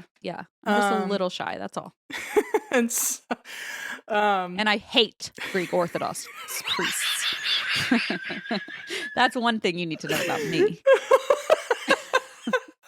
And I also do judo, and that's why his arm got all twisted up, because I'm really good at judo. And also, I do own my own CGI green screen suit. Thank you so much for asking. Yeah, I do. I'm practicing. So one of the scarier ways that the poltergeist would interact with them was through messages it left for them through the house. Oh, God. What? What do you mean? So this did not happen, I don't think, right away. One source said that the writing actually happened before anything else, but I didn't see that on any other source, so I don't know how true that is. I noticed that a few sources I had to like re-put the timeline back together. It seemed like it things was were out out of of order. place. Yeah. But at some point, and the thing that started really freaking them out was when this thing started spelling out words for them, whether that was in markers and like drawing it out, or writing it out on a board. They had like a whiteboard. Oh, that's pretty fascinating. Yeah, and it looked really weird too. Like that, like it looked like the handwriting was like like sloping down. Yeah, yeah. Oh, that's like creepy. As if it was like losing energy to hold the marker. Oh, you know? Yeah. Oh, like that old professor falling asleep. Yeah. That's how I would make it less scary for myself. They also noticed that words were being spelled in literal Scrabble tiles, which is like so convenient. Wow, that is convenient. And like I would just be having Scrabble tiles all over the place. I'd be like, can you use these instead of knives and just spell what you want from us? I'd be like, actually, I have a really tough hand. Can you help me? Do you know any words that I could use? Well, then they also started seeing words written out in literal piles of stones. Ew, those damn pebbles. Yeah, so one of the things I'm going to send you. Oh God. You know I hate poltergeist pictures. So first, actually, while we're here, I will show you a few pictures. So this is Is this going to Geo's Trio or you? I'm actually going to send it to Geo's Trio. I just sent it to you too by accident, but here, Geo's Trio. So this is this is one of the guys holding a bunch of pebbles that rained on him. Shut the fuck up. And then this is a close-up of the pebbles, which like you can tell it's just driveway gravel. Oh wow, but they're like kind of like hunks of it. Like they're it's small, a full handful. But they're like pretty sizable gravel pieces. If they got you in the eye, you're in trouble. Yeah, that would hurt. This is a picture. I guess not, because it's a marshmallow, really, or something. This is but picture of the same guy with a bullet that landed on him out of nowhere. He's like, yeah, what of it? Jeez. Also, let's talk about their leopard print microwave cover or whatever that is. Let's. And then here's a picture of more of the pebbles that would just appear and get thrown around the house. And then, my lord, this is another one I think you'll really appreciate. This is the drawer that they kept putting things in, the frequent flyer drawer, where things would just go missing from the drawer. Oh, this is unsettling. It's like a bunch of sharp objects. It's literally just like a drawer full of steak knives and like ashtrays and glass. Yeah. Ashtray. Wow. This is really okay. I think what freaks me out, especially about this picture, which we'll put them on social media too, but like if you're watching the YouTube just for now, is like how candid, like she's literally just like, I just woke up from a nap. I'm going to grab a soda, and walks in the kitchen and like, oh, take a picture. I found more rocks. Like it just looks like your day to day, like, oh, look. And she's still in her t-shirt and just, I don't know. It looks so just like they've gotten jaded by it. Yeah. So here, that's how it's like at some point you're just walking around in your underwear like normal. Another one, get the camera. Yeah. So this is when they found the word By the way, Eva's not on the call, folks, so Em just sent Eva a picture of a drawer full of knives. I'm like, I wonder what she's gonna be like. I feel like at some point she just thinks like, oh, you. Like, oh, you. We have fun in this group chat. This is another video I'm going to send you. I think this is Dave or Murph. I don't know who it is, but someone in the house. This is when they discovered the word car written on the floor in piles of stones. I'm already upset about whatever this is going to look like. No.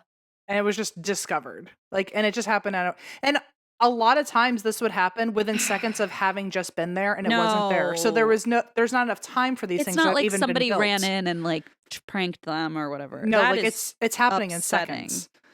And then there was something else I And wanted again, to he's send just shirtless, like, oh, would you look at that? He's like in his shorts, just walking around, probably a cigarette in one of those hands, just going, well, there it is. Well, there's In another fact, one.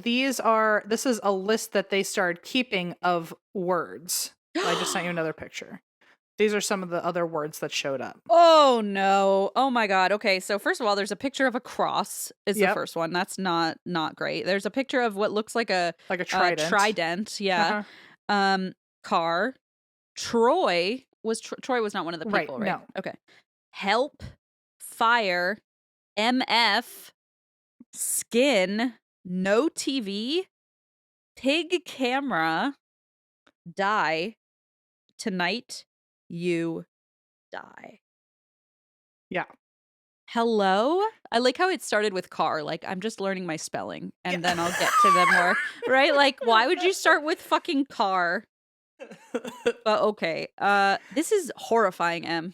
And so for you and others wondering, some of the first words in particular to come out were fire, skin, car, help, and Troy.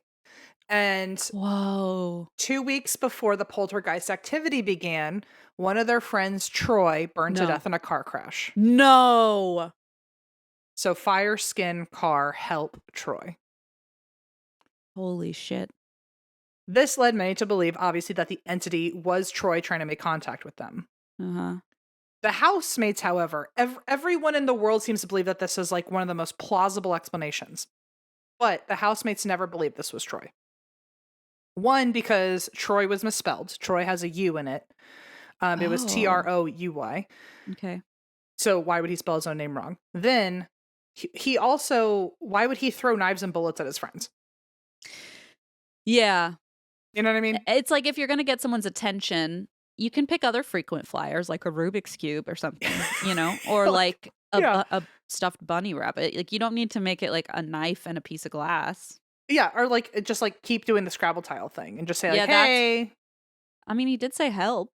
He did say help. But I wonder, well, you know, my first thought was like, if this is poltergeist activity, maybe somebody in that house was so traumatically affected by that loss of Troy that they're almost like creating this like whirlwind of energy. And it's like, and that would be the theory of Murph bringing in the energy. Okay, my bad. I didn't mean to get in there, but no, you're good because Murph and him were best friends. And one of I didn't see this anywhere, but I think it's interesting that this didn't get mentioned.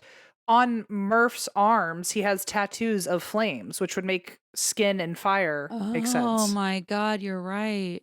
But no one else talked about that. So I don't know if that was just like taken out of the picture. But anyway, they never thought it was Troy because why would you misspell your name? Why would you throw knives at us? That's weird. Yeah. If it were a hoax and one of them was pulling a prank on anyone, this would be like a joke that's too fucking far and too fucking soon. Especially for really close friends and like grown ass adults. They're not like teenagers. Yeah. And all of them knew Troy too. So all of them were affected in different ways. One of the other thoughts was that the poltergeist was not Troy, but was listening in on these friends grieving a death that happened 2 weeks ago. And so during this time to get a rise out of them was pretending to be Troy. So like using that to their advantage as in some like sinister way. Okay. Yeah. Okay. Even at one point, because they were so unsure that maybe this could be Troy or enough people thought it was Troy, Troy's mom literally came to the house at one point to talk to the spirit. Wow. Because that's got to be really hard.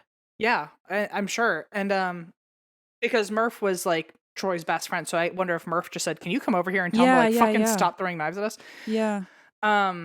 So as she came over, she asked if Troy was there, and I guess she was trying to spell something on the floor to see if he would respond, almost like a Ouija board or something. Mm-hmm. As she was on her hands and knees, she felt something go through her next to her ear, and a shard of glass fell so close to her face that it went through her hair. And so a lot of people are like, your son wouldn't do that. But she also said it felt like someone was running their fingers through her hair to calm her down. But then Oh. does that just like validate the theory that everything is like weirdly soft and so that's why it felt like a fingers running through the hair? Or is this Troy only knowing how to like use certain objects, but he's making them feel more comforting than they are? Like if a rock hits you, it doesn't feel hurtful because he's not trying to hurt you. You know? So a lot of people are like, is this Troy? And he's just like using what he can to communicate with you, or like, is this not Troy just fucking with everyone? That's very perplexing. Did she have an opinion at the end of the day? Like either way, she just didn't know. But the housemates decided that it was not Troy. They were like, he wouldn't fucking do this, especially when we're asking for help and 3 priests came in and like, and he like attacked one of them. Yeah, that's a good point. That's a good point. So, or what? There could be multiple spirits. Or there could be multiple spirits. And Troy's being held captive by something that won't let him escape. Maybe Troy was saying help while others are throwing knives. Yeah. Interesting. I hadn't thought about that. Or he's there to help. Oh. Like, I'm here to put a big bubble around the priest so he doesn't get a knife thrown at him or whatever. You're thinking like a screenwriter. It's like there could be a movie about this at some point. I'm just saying, Tam.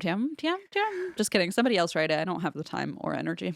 Well, they were like, this obviously isn't Troy. And so in the most like scary, salty Spitoon Australian way ever, they go around the house just cussing out the poltergeist, being like, we know you're not Troy. Why don't you just fuck off or whatever they say. With like a Cockney accent. Yeah. And the knives, like, throw another knife at me. I dare you. Like, they were like, fuck right off. Like, I can't look. This is not Troy. We know you're not Troy. Like, you're obviously not going to leave, but like, don't fuck with our friend at the very least. Yeah. Weirdly, that worked and no more references were ever made about Troy, but obviously the poltergeist maybe stayed. that was like a boundary that it had to follow, you know? Like, it was like, fine. Maybe they're like, ooh, I didn't know I took it too far. Sorry. The knives and the bullets were fine, but like, I didn't know Troy was the big thing, you know? I didn't even spell it right. Okay, fine. Jeez, I'll stop. So one night while the housemates were all drinking in the kitchen, they later found a massive rock pile in the hall next to them, which should have taken like hours to build. Hours. And it happened in seconds. They were walking past this hallway nonstop while they were in the... It's like walking next to the hall in your kitchen, and all of a sudden it just appeared. It was the cross and the trident you just saw that was on that note. It was a massive, like, flat statue, essentially, like a big design of a solid cross and a solid trident. And which some people think maybe it wasn't a trident, maybe it was a cross and a devil's pitchfork. Oh, right, pitchfork. And the formation, this is a quote, it was apparently so neat and perfect, it would have taken hours to make with a straight edge, a square, and a ruler. And not only that, but every stone was flat side up. So it was all very intentional in being designed. Ew, is there a picture of it? I couldn't find a picture of it, no. Oh, man. See, then I'm like, why didn't you take a picture? Maybe they just like kicked it because they were like too scared. They didn't have time because as soon as they saw it, Dave bent down to look at it. And he just went to touch it. And as soon as he touched it, all the stones exploded through the house. Huh? Every single one of the rocks just shot into a completely different direction. As in, like, don't touch my art. If you're going to ruin it, I'm going to ruin it first. Exactly. Jeez. But so the stones flew all over. They hit the walls so loudly that the baby in the other room woke up. And then on top of that, as if that wasn't scary enough, then tools all over the house started appearing and flying into every direction. Tools? Mm-hmm. Which I'm guessing is like a wrench, you know. Yeah. Some sources say that the cross and the trident made of stones are when they called the priest, but because I was trying to figure out this timeline, some of the stories said this is when they called the clergy, but a lot of them said, oh, and after they called the clergy, then the cross and the trident appeared. So I don't know which escalated. One. Yeah. Whatever. At this point, the clergy have been called. And it didn't work. It didn't work. And after the priest came in, this is when local news started hearing about the activity. Sure. Many reporters started trying to get access into the house, and the tenants, they were like just being hounded to do a segment by everybody because everyone wanted a shot at this story. Eventually, they made a deal with Channel 7's Today Tonight program, which honestly seems a little tabloidy to me, but that they were the only ones offering them money. And it wasn't a lot of money. It was like $2,000. So split 4 or 5 ways. That's like $400 each. It's not a lot. It probably pays rent for a while, though. Sure, yeah. back then. But it was certainly like the money isn't why they did it. Right, okay. I see. I saw that the main reason why they agreed to this station was because it was one of the bigger platforms that reached out to them, and they were like, if they get access to the story, then everyone else will leave us alone. I see. And they wanted to be left alone because I don't even think it occurred to them that like anyone would be able to help at this point. So they just were like, okay, come in and do it, and then we want to go back to our normal and then get lives. out of my house. Yeah. Yeah, because also at this point, of course, a lot of people would say like, why didn't you leave? Not only do I think they couldn't leave, but literally like big, tough, gruff men, they were just like, it's a nice house. Why would I leave? Yeah. And like, he just, whatever. Sometimes he does some weird artwork. It's fine. So anyway, they made a deal with Channel 7. Channel 7 came in. They brought, originally the plan was to bring 2 cameras. They ended up bringing in 7 cameras in total and set them up all around the house. And they stayed for an entire week and just filmed nonstop. Oh my God, a week? They had hundreds of hours of footage by the end. Jesus. And the camera crew, although they stayed for a week, within 2 hours of being there, they were all believers. No and way. I'll tell you about that next week. No! Oh my God, this is a 2-parter? I just knocked everything off. I just knocked over my mugwort. Hold on. Wow. I'll tell you all about it. Good story. Thank you. That's my opinion. I don't know what the hell Reddit thinks. I don't know. Ask Reddit. I'm sure they'll love it. Wow. Good job. Wow. A 2-parter. Whew. Doesn't happen a lot. Does not. And it's been a while, I think, especially with like a ghost story. I feel like they're usually something.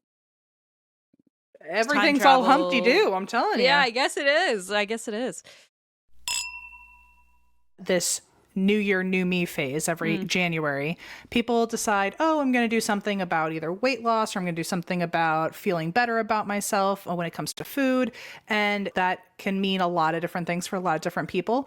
But luckily, we have partnered with Faye. And Faye is a revolutionary platform that connects you with your own personal registered dietitian, making expert nutrition guidance accessible and affordable. And the best part, all dietitians on Faye accept insurance with over 700 insurance plans accepted. So you'll likely pay $0 out of pocket. It is such a cool system. Okay, dietitians on Faye work with you one-on-one to create a customized program tailored specifically to your needs and focus on clinically proven methods to improve your relationship with food. I mean, that is like, to me, priceless. 93% of Faye clients reported an improved relationship with food and 85% reached their target weight. A third-party study showed that clients lost 2.9 times more weight working with a dietitian through Faye compared to comparable weight loss programs. Achieve lasting results with the help of a registered dietitian through Faye. Listeners of And That's Why We Drink can qualify to see a registered dietitian for as little as $0 by visiting faynutrition.com/drink. That's faynutrition.com/drink. One last time, that's faynutrition.com/drink. And make sure you use the URL so they know we sent ya. Ah, yes, another chance to talk about Nutrafol. I've been waiting for this, and just like I asked, the universe sent me the copy. Nutrafol, it's my favorite. It's also the #1 dermatologist-recommended hair growth supplement brand, trusted by over 1.5 million people. See thicker, stronger, faster-growing hair with less shedding in just 3 to 6 months with Nutrafol. So here's the important part for you to know. Everyone's root causes, get it, of hair thinning are different, so a one-size-fits-all approach to hair growth just doesn't cut it, get it? Nutrafol has multiple formulas. They're tailored to give your hair what it needs to grow through different stages of your life. Say you're postpartum or menopausal, whatever stage you're in, they have the right formulation for you, as well as different lifestyles such as plant-based diets. 86% of women reported improved hair growth after taking Nutrafol Women Hair Growth Supplement for 6 months. I was not in that study, but I can confirm I've had these same results. It's gotten to the point where I barely think about my hair anymore, which is a huge deal for me. I used to be so self-conscious about it. Start your hair growth journey with Nutrafol. For a limited time, Nutrafol is offering our listeners $10 off your first month subscription and free shipping when you go to Nutrafol.com and enter the promo code DRINK. Find out why over 4,500 healthcare professionals and stylists recommend Nutrafol for healthier hair. Nutrafol.com, spelled Nutrafol.com, promo code DRINK. That's Nutrafol.com, promo code DRINK. You know when you get that like repeating bill every month from your like cell company and they're like, and this month it's this many dollars, and you're like, what? How can that be? Why? It wasn't that many dollars. And you never really figure out why. It's just like it kind of keeps getting bigger. Well, I don't know about you, but I really found that to be very stressful whenever I worked with traditional big wireless carriers. After years of overpaying, it's enough, people, okay? We switched the podcast to Mint Mobile. We have our iPad on the Mint Mobile plan. It's been very tremendously helpful when we're out and about somewhere in the world and we need to access data and like say that we don't have maybe good venue Wi-Fi. It happens. It happens. It happens a lot. Mint Mobile is here to rescue you with premium wireless plans starting at $15 a month, and all plans come with high-speed data and unlimited talk and text delivered on the nation's largest 5G network. Ditch overpriced wireless and get 3 months of premium wireless service from Mint Mobile for $15 a month. If you like your money, I like my money, Mint Mobile is for you. Shop plans at mintmobile.com/ATWWD. That's mintmobile.com/ATWWD. Disclaimer, upfront payment of $45 for 3-month 5 gigabyte plan required, equivalent to $15 a month. New customer offer for first 3 months only, then full price plan options available. Taxes and fees extra. See Mint Mobile for details. Wow. Okay. So I thought we were going to still keep going and then I had to reroute. So here we go. I guess it's my turn. This is the story of Helene Pruszynski. Pruszynski. Okay. Helene was the youngest of 3 children, born April 5th, 1958 in New York to Chester and Henrietta Pruszynski. And she spent her childhood on Long Island, but moved with her parents to Massachusetts in 1972. And by this point, her older sister Janet and her eldest brother Chet, imagine that, Chet Pruszynski. That feels like you're hosting the Today Tonight show. It feels Hi, like when he's I'm playing Chet Pruszynski. It feels like when he's playing cards, he does this. You know? Oh, Like the lick the finger. Oh, if he's dealer. Yeah. For sure. So they were already grown. And so she was just at home alone, basically, as an only child. And she was new in town, which was also hard, and 14. And so, it's kind of a tough age. But Helene was not the type to be intimidated. Her mom said she was a strong person and she got involved immediately. She made things happen. She essentially dove headfirst into high school life. She became a cheerleader, homecoming court, honor roll student, did it all. Drama, poetry, music. She sang in a choir group or a show choir group. One of her best friends, Midge, said she had a beautiful voice. She was a very good performer. Her voice lit up a room. Right. It's sort of one of those things where they're describing this very popular, successful young woman, and it's sort of like you imagine some people would probably be like, ugh, I hate her, but it seemed like everyone was like, no, she was just great. She was, you know what I mean, all around, just one of those people that is you can't hate, so she seemed like a really wonderful person. They even said her laugh was so unique that they called her a little songbird. She laughed like a little bird. It's precious. Yeah, there's a recorded interview she did in high school, and she was asked for her philosophy on life. And she said, you should just, I don't know, be yourself and make the best of everything and smile. That's what I do all the time. Okay, you little Brady Bunch. So okay. Americana, 70s. Yeah.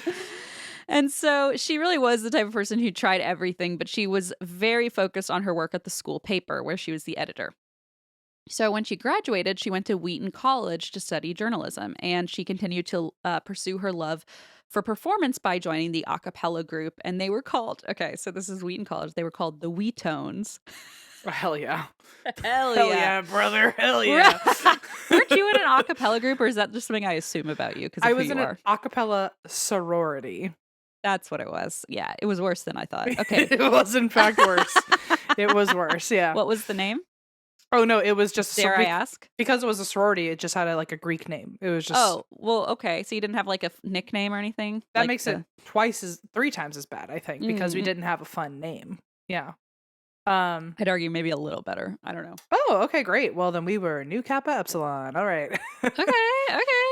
Cool. Sounds important. Anyway. So...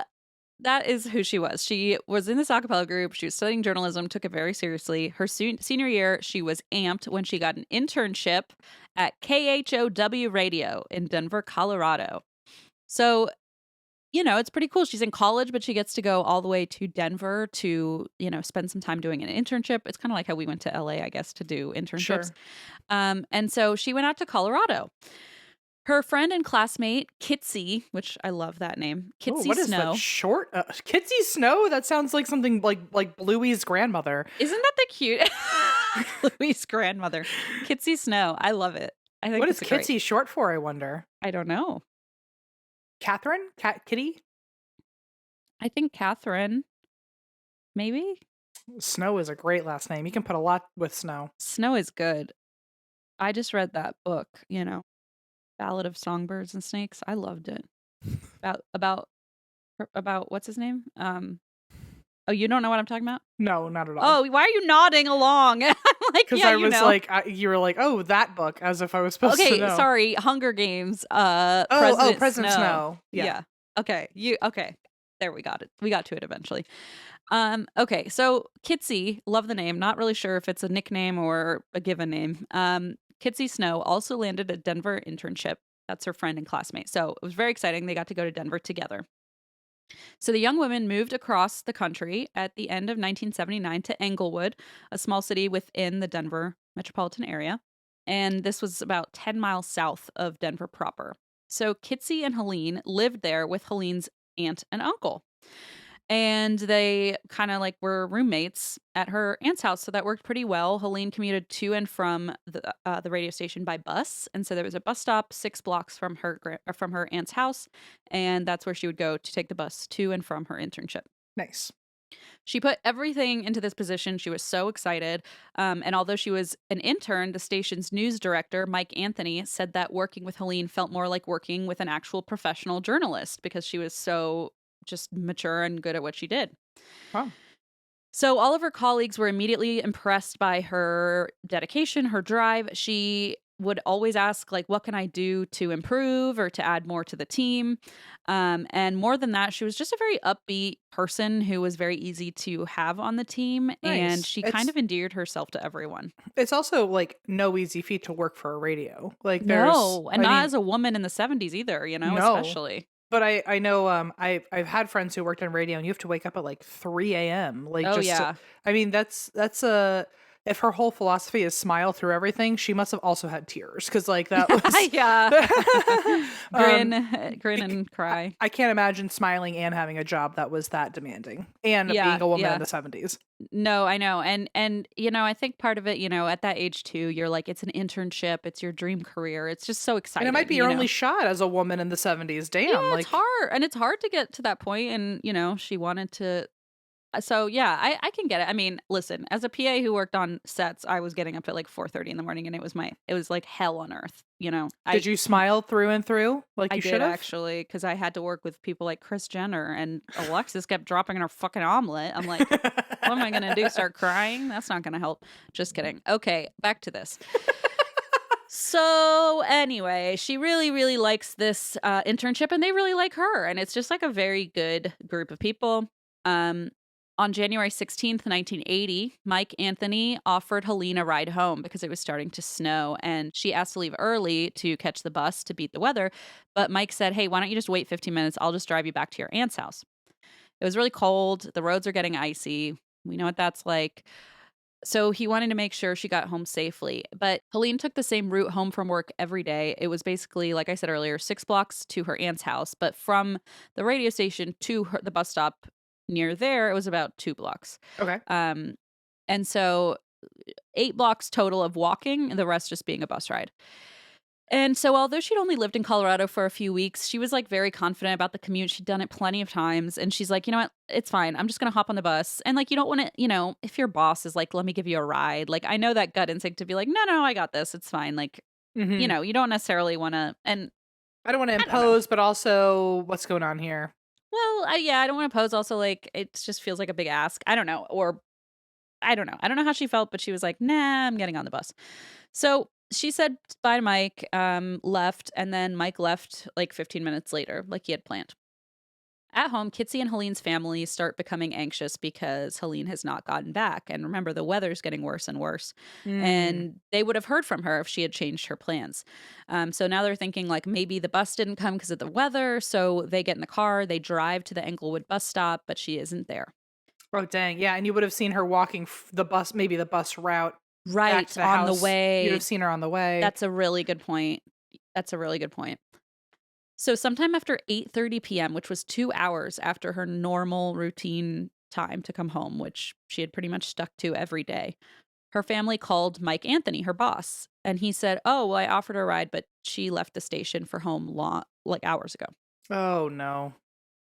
So certain now that something's very wrong, Helene's family contacted the police, and then they walked the streets, like you said, along the route, taking a closer look, searching alleys, searching maybe she fell or was Yeah. incapacitated in some way, got held up somehow in the weather, who knows? So they're looking all over. They have this little search party going, and around this time, a police officer meets with Helene's aunt and uncle to put in the official missing person report. Kitsy, meanwhile, is chronicling this dread she's feeling in her diary. So because basically she didn't have another outlet, she wrote, "Poor Helene, what is she going through? Where is she? Is she all right? I can't believe this is happening. I keep telling Auntie Wanda not to worry or Oh, imagine the worst, which is, of course, what I am doing." And then at so 11 sad. p.m., it is so sad. It really does make my heart hurt. And And then you're at right. 11, Sorry, I was gonna say, and also you're right. There was no other outlet back then. Like you can't blog about it or post about it. Like, please send good vibes for my right. friend. I Or mean, you can't even just make a voice memo, right? I mean, yeah, I don't I know. mean, you You could, could I guess, probably, call another friend and vent to them. But other than that, it's just you have to well, I write also it. imagine at that point, like they have one landline. You're not going to use the landline if the police are looking Yeah, for, you're probably just stuck in your room, like yeah. fearing the worst. And as someone who always journaled because I had no outlet, I totally feel for that, way of processing. And it was just really, really heartbreaking. At 11 p.m., she wrote, "This has been the longest and worst day of my life. I am writing because I don't know what else to do." Mm. Now it's 1 a.m. She writes, "Still nothing. Will this night ever end?" At 3 a.m., she wrote that Helene's aunt and uncle hadn't called Helene's parents yet because they didn't want to worry them. But Kitsy thought it was time to contact them because she'd want to know the situation if this were her family member, Yeah. if this were her daughter. So finally, around 4 a.m., they called Helene's parents, and her parents immediately booked a flight to Colorado, arriving that afternoon. So police officers searched those same routes, that bus route that Helene's family and colleagues did. They contacted nearby businesses to see if anyone spotted her walking along through the snow. Nobody had. So the bus driver himself didn't even recall seeing Helene board the bus. So it was as if she had just never even been there or just vanished into thin air. So something happened before she even got to the bus. At this point, that's what it seems like. Possibly, or the bus driver just didn't even clock it. I don't Okay, think they were very clear at this point. He just didn't even notice, It sure. wasn't He just sees anything. hundreds of people a day. Yeah, I think it was just he didn't notice anything out of the ordinary. It was just as if she had vanished. And when they asked him, that he thought, well, maybe I guess I didn't see her today. It just didn't even cross his mind. Sure. And so Bob Scott, the radio station's traffic reporter, said, "We just kept hoping for some miracle as the night just went on and on and on." So the next morning, a woman was driving with her children through Daniels Park in Douglas County, and her little boy looked out the window and said, "Mommy, there's a body." Oh my god. I mean, Oh my god. I mean, And she looks out, and indeed, it sure looks like a fucking body, but she's like, "I'm not going over there with my kids." So she goes and finds a road worker, and of course, is pre-cell phones. So she pulls over and she asks him to please go check. And, he's more familiar with this area. And so he goes and it's called Daniels Park. It's this 1,000-acre huge park. It's surrounded by suburbs just outside of Denver, but it feels disconnected from the city. It's very scenic and it has bison and Woodsy shit. or Yeah. okay. Yeah, woodsy. And so they're these beautiful plains, but they can be very, very cold in January. So the road worker left and called 911 to report what the woman had seen. And when first responders arrived, they had indeed found a body, and unfortunately it was the remains of the young woman that they had been looking for. Mm. So she had apparently been killed and abandoned recently in the park. Douglas County authorities reached out to see if anyone had reported a missing woman, which of course they immediately knew this must be Helene. And the Englewood authorities asked Bob Scott, the traffic guy at the radio station, if he would go with them to the park to see if the remains belonged to Helene. Okay. So, as a local reporter, he had been in pretty continuous contact with the police through the night about Helene, which is why I kind of quoted him earlier. And he knew she was the only recently missing young woman from the area that would like fit this description. So he basically knew in his gut that it was her, and he felt he had no choice but to go confirm it himself. So the plains were covered in snow. The ground was frozen. I mean, it's midwinter. Bob walks with the police to see Helene where she had been found. And it's just, he says, it's the worst thing I ever had to do, and it has never left my mind. I can't imagine. Yeah, just so troubling. Police arrived at Helene's home in Colorado at 1:30 p.m. to break the news, and Kitsy actually wrote in her journal that she didn't cry. She just started shaking and couldn't stop shaking. Oh my God. And also, like, I not only because of the realization of what's going on, but the adrenaline dump. That's an adrenaline dump, and then a new adrenaline surge. And then another one, right? Because you're up all night, like just in this heightened vigilant. Your nervous system is just full fight or flight. Oh my Lord. Yeah. So I can only imagine just what a shock to the system this would be. So Helene's parents arrived later that afternoon. Their flight came in, and Kitsy wrote that Helene's mother knew Helene was dead when she saw the priest at the house comforting the family. Oh my God. It's like when you see that, when they open the door and there's a police officer there. And they have their hats off, and you're like, oh my God. It's just like that deep core chill. Yeah. Yeah. So back in Massachusetts, Helene's friend Kimberly turned on the news and saw that someone named Helene, however you say that, S-I-C, Helene Pruszynski was killed in Colorado. And of course, she's like, well, my friend Helene Pruszynski is in Colorado right now. And like, of course, you don't want to believe it because it's like, well, technically it was spelled Could be wrong someone else. Yeah. Pronounced wrong. But unfortunately, we don't know, or we know that's not true.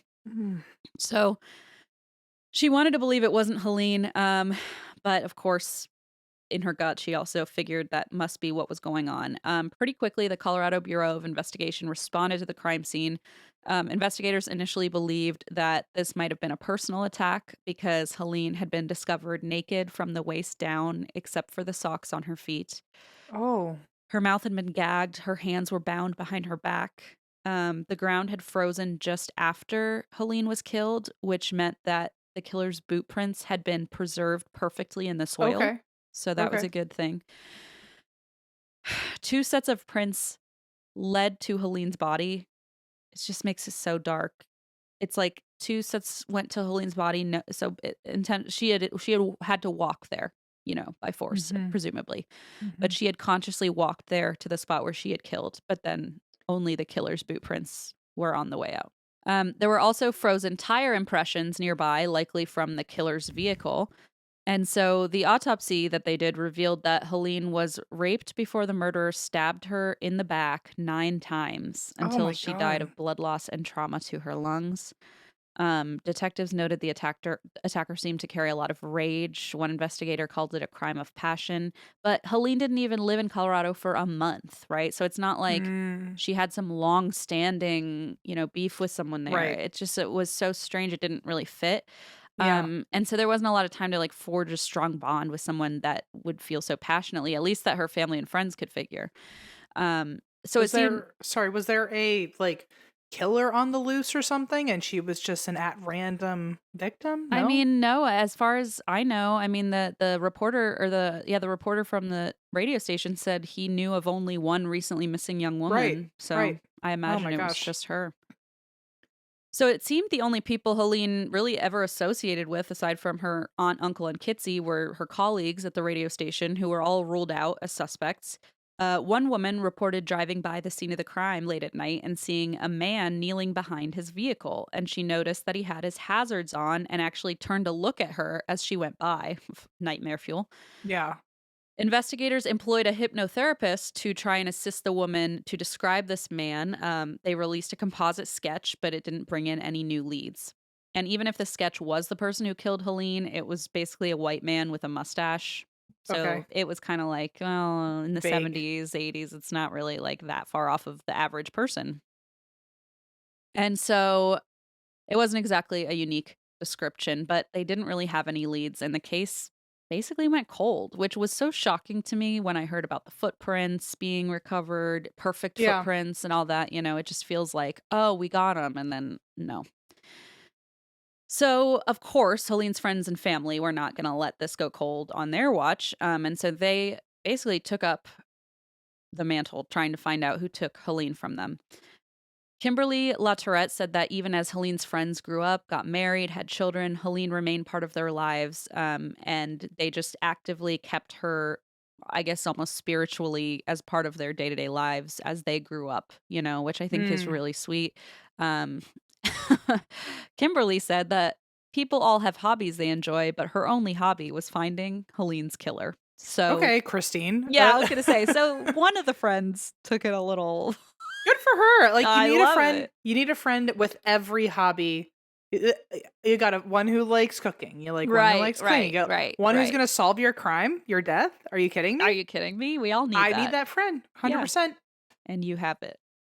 I like And I you like have to it. think. And I have it, yeah. I don't know what I'm capable of, but I do know that I will find out. I'm afraid to know what you're capable of. Give me a 3 a.m. and you break into Wallace one more time and you never know. It's over for you. It's bitches. over. So her friend was like, fuck this. I am not letting this go cold. And I just Atta girl. I love it. I love it. I love it. I wish it didn't have to come to this, obviously. But she turned this into her hobby. She felt like Helene's parents shouldn't have to take on this burden. And so she's like, you know what? Her friends are going to do it. And What a good homie. When I tell you, I've just been crying. I'm like, this is just so poignant, and it's like such a powerful thing to do for somebody's She would have been a family. menace on TikTok. I She would know. have done numbers being like, everyone help me. We're going to figure it out in an hour. Let's gather together and Yeah. figure this out. So anyway, this was how things were progressing as the case technically was going cold. There were many continual efforts over the years to find answers for Helene and her family. The radio station where Helene had worked routinely ran stories about the case. They were regularly encouraging listeners to come forward with any information they may have. I mean, that must be very haunting for them as a workplace, too. Oh, yeah. What a brutal, horrific thing to have happen in your own office. Mm-hmm. And so they continued. They even actually put out a $10,000 reward for any information. And then on the 26th anniversary, so we're now 26 years later, Wow. Kimberly and the original Harmony choir group that she was a part of from their high school flew to Colorado to retrace Helene's commute on foot. Oh my gosh. Kimberly went and gathered the troops of the new choir and they all went out to look for clues. I love girlhood. It's like, we're going to fucking figure it out. There is Don't even worry. nothing, it can't stop, or it's unstoppable, Yeah. Wow, that's amazing. It's just That's beautiful. awesome. So they went on foot, and of course, this caught the attention of some local media. They featured the trip on numerous news stations, and they were hoping, this would bring more attention to the case and maybe trigger someone's memory. But unfortunately, it just didn't work that way.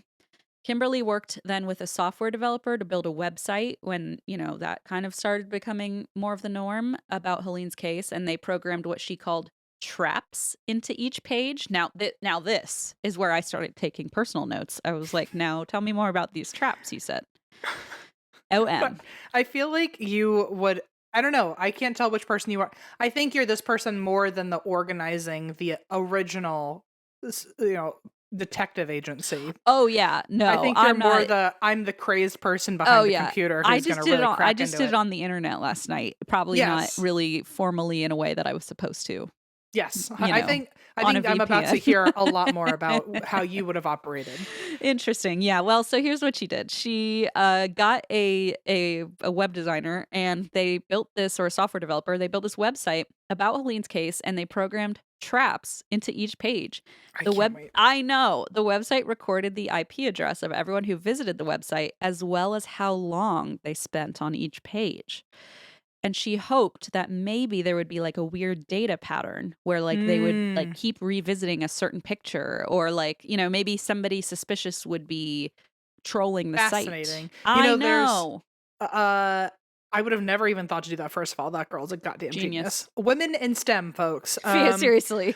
But there was an SVU episode forever ago when Stabler was pretending to be a pedophile. I and remember that one. Yes. There was like the only way his like a parole officer would only know if he stared at pictures for a certain amount of seconds longer than most people or something like that. Like it like timed your how eye long he tracking. looked at it. Yeah, eye tracking. So I wonder if there's some similar science here of like, oh, if someone was fawning a little too longly at things. It was just the time. I mean, I don't think they had like eye tracking software. No, back I then, didn't but think that, but I yeah, wonder if no, it was but- like clicking on one page and looking at that one too long versus exactly. others. So it would time like how long you were on each page, like how long an IP address was lingering on each page, Got it. which would be bad for me because I just leave my tabs open all day. But Yeah. it's, whatever.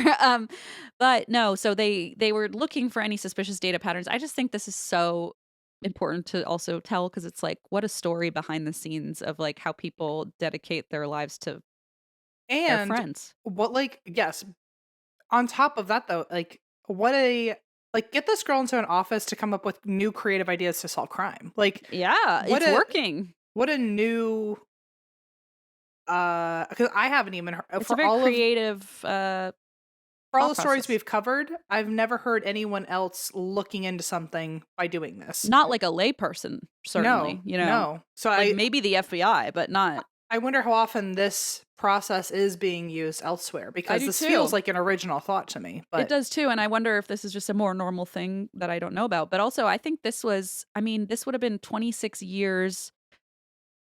So let's see. So that would have been like 06. they like should have early named the process after her. mid-aughts, and so it's like the fact that she even found a software developer to do that when like back then you and I wouldn't have even known such a thing could be possible. No. Nowadays, of. sure, it's different, but like, wow. I mean, I just found that so powerful.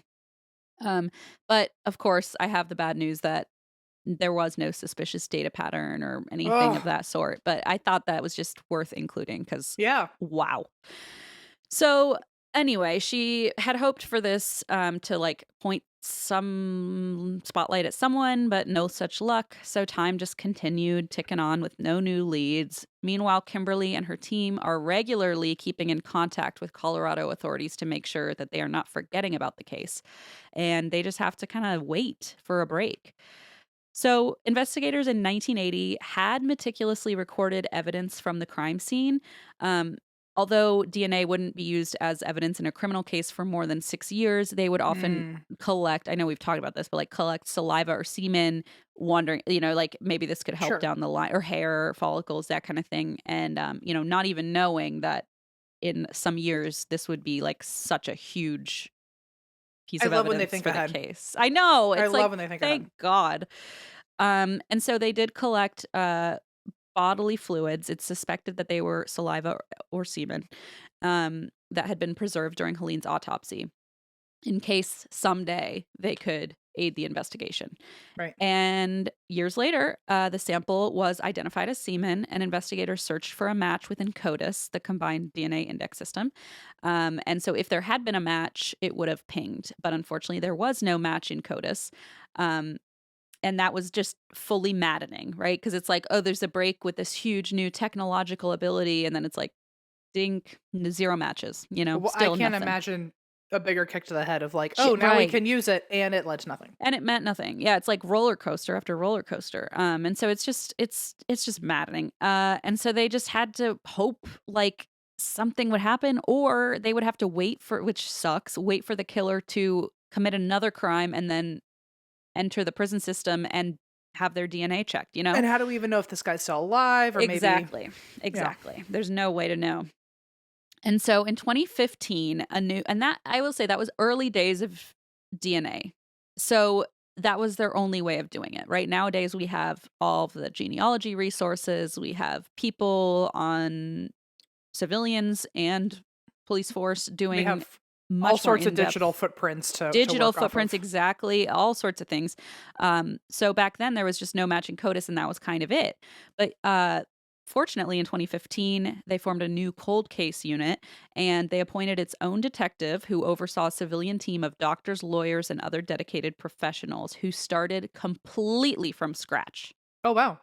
So they went back over these 35 years of evidence and reports, including false hope in 1984 when 2 serial killers in Florida, Henry Lee Lucas and Otis Toole, I don't know if you remember them. I covered them way back when. Very, very infamous guys, really fucked up. They were in Florida. They confessed to the crime. Oh, okay. And the 2 of them described kidnapping Helene at a bus stop and stabbing her in a field. Well, that sounds pretty fucking spot on. But then one of them said they shot her in the head. And then the police just figured they were lying to get more notoriety because they were like pretty famous. Okay. And so they just didn't take the confession seriously. Now, they'd led detectives during questioning into revealing information that they then in turn like spun as their own story. Now, 31 years since that false lead had happened, investigators are like, shit, we don't have anything new. We need to like basically go work with all this old evidence. So for 4 more years, they were just combing over the same old and like not getting anywhere. At some point, you like, I don't know how people that run cold cases do it because Day it after would be day. crazy making. Like, and there's got to be an answer. So I guess that's what like keeps you moving. I know. And it's like you get those breadcrumbs, right? And then you get sent back to square one, but then maybe you get an inch in the right direction. But it's, it's like, oh my God, it has to be just so, in some ways, just like mind numbing. It's like, how many angles can you How look many at this no's, how many rejections can you get, when you're trying to do something?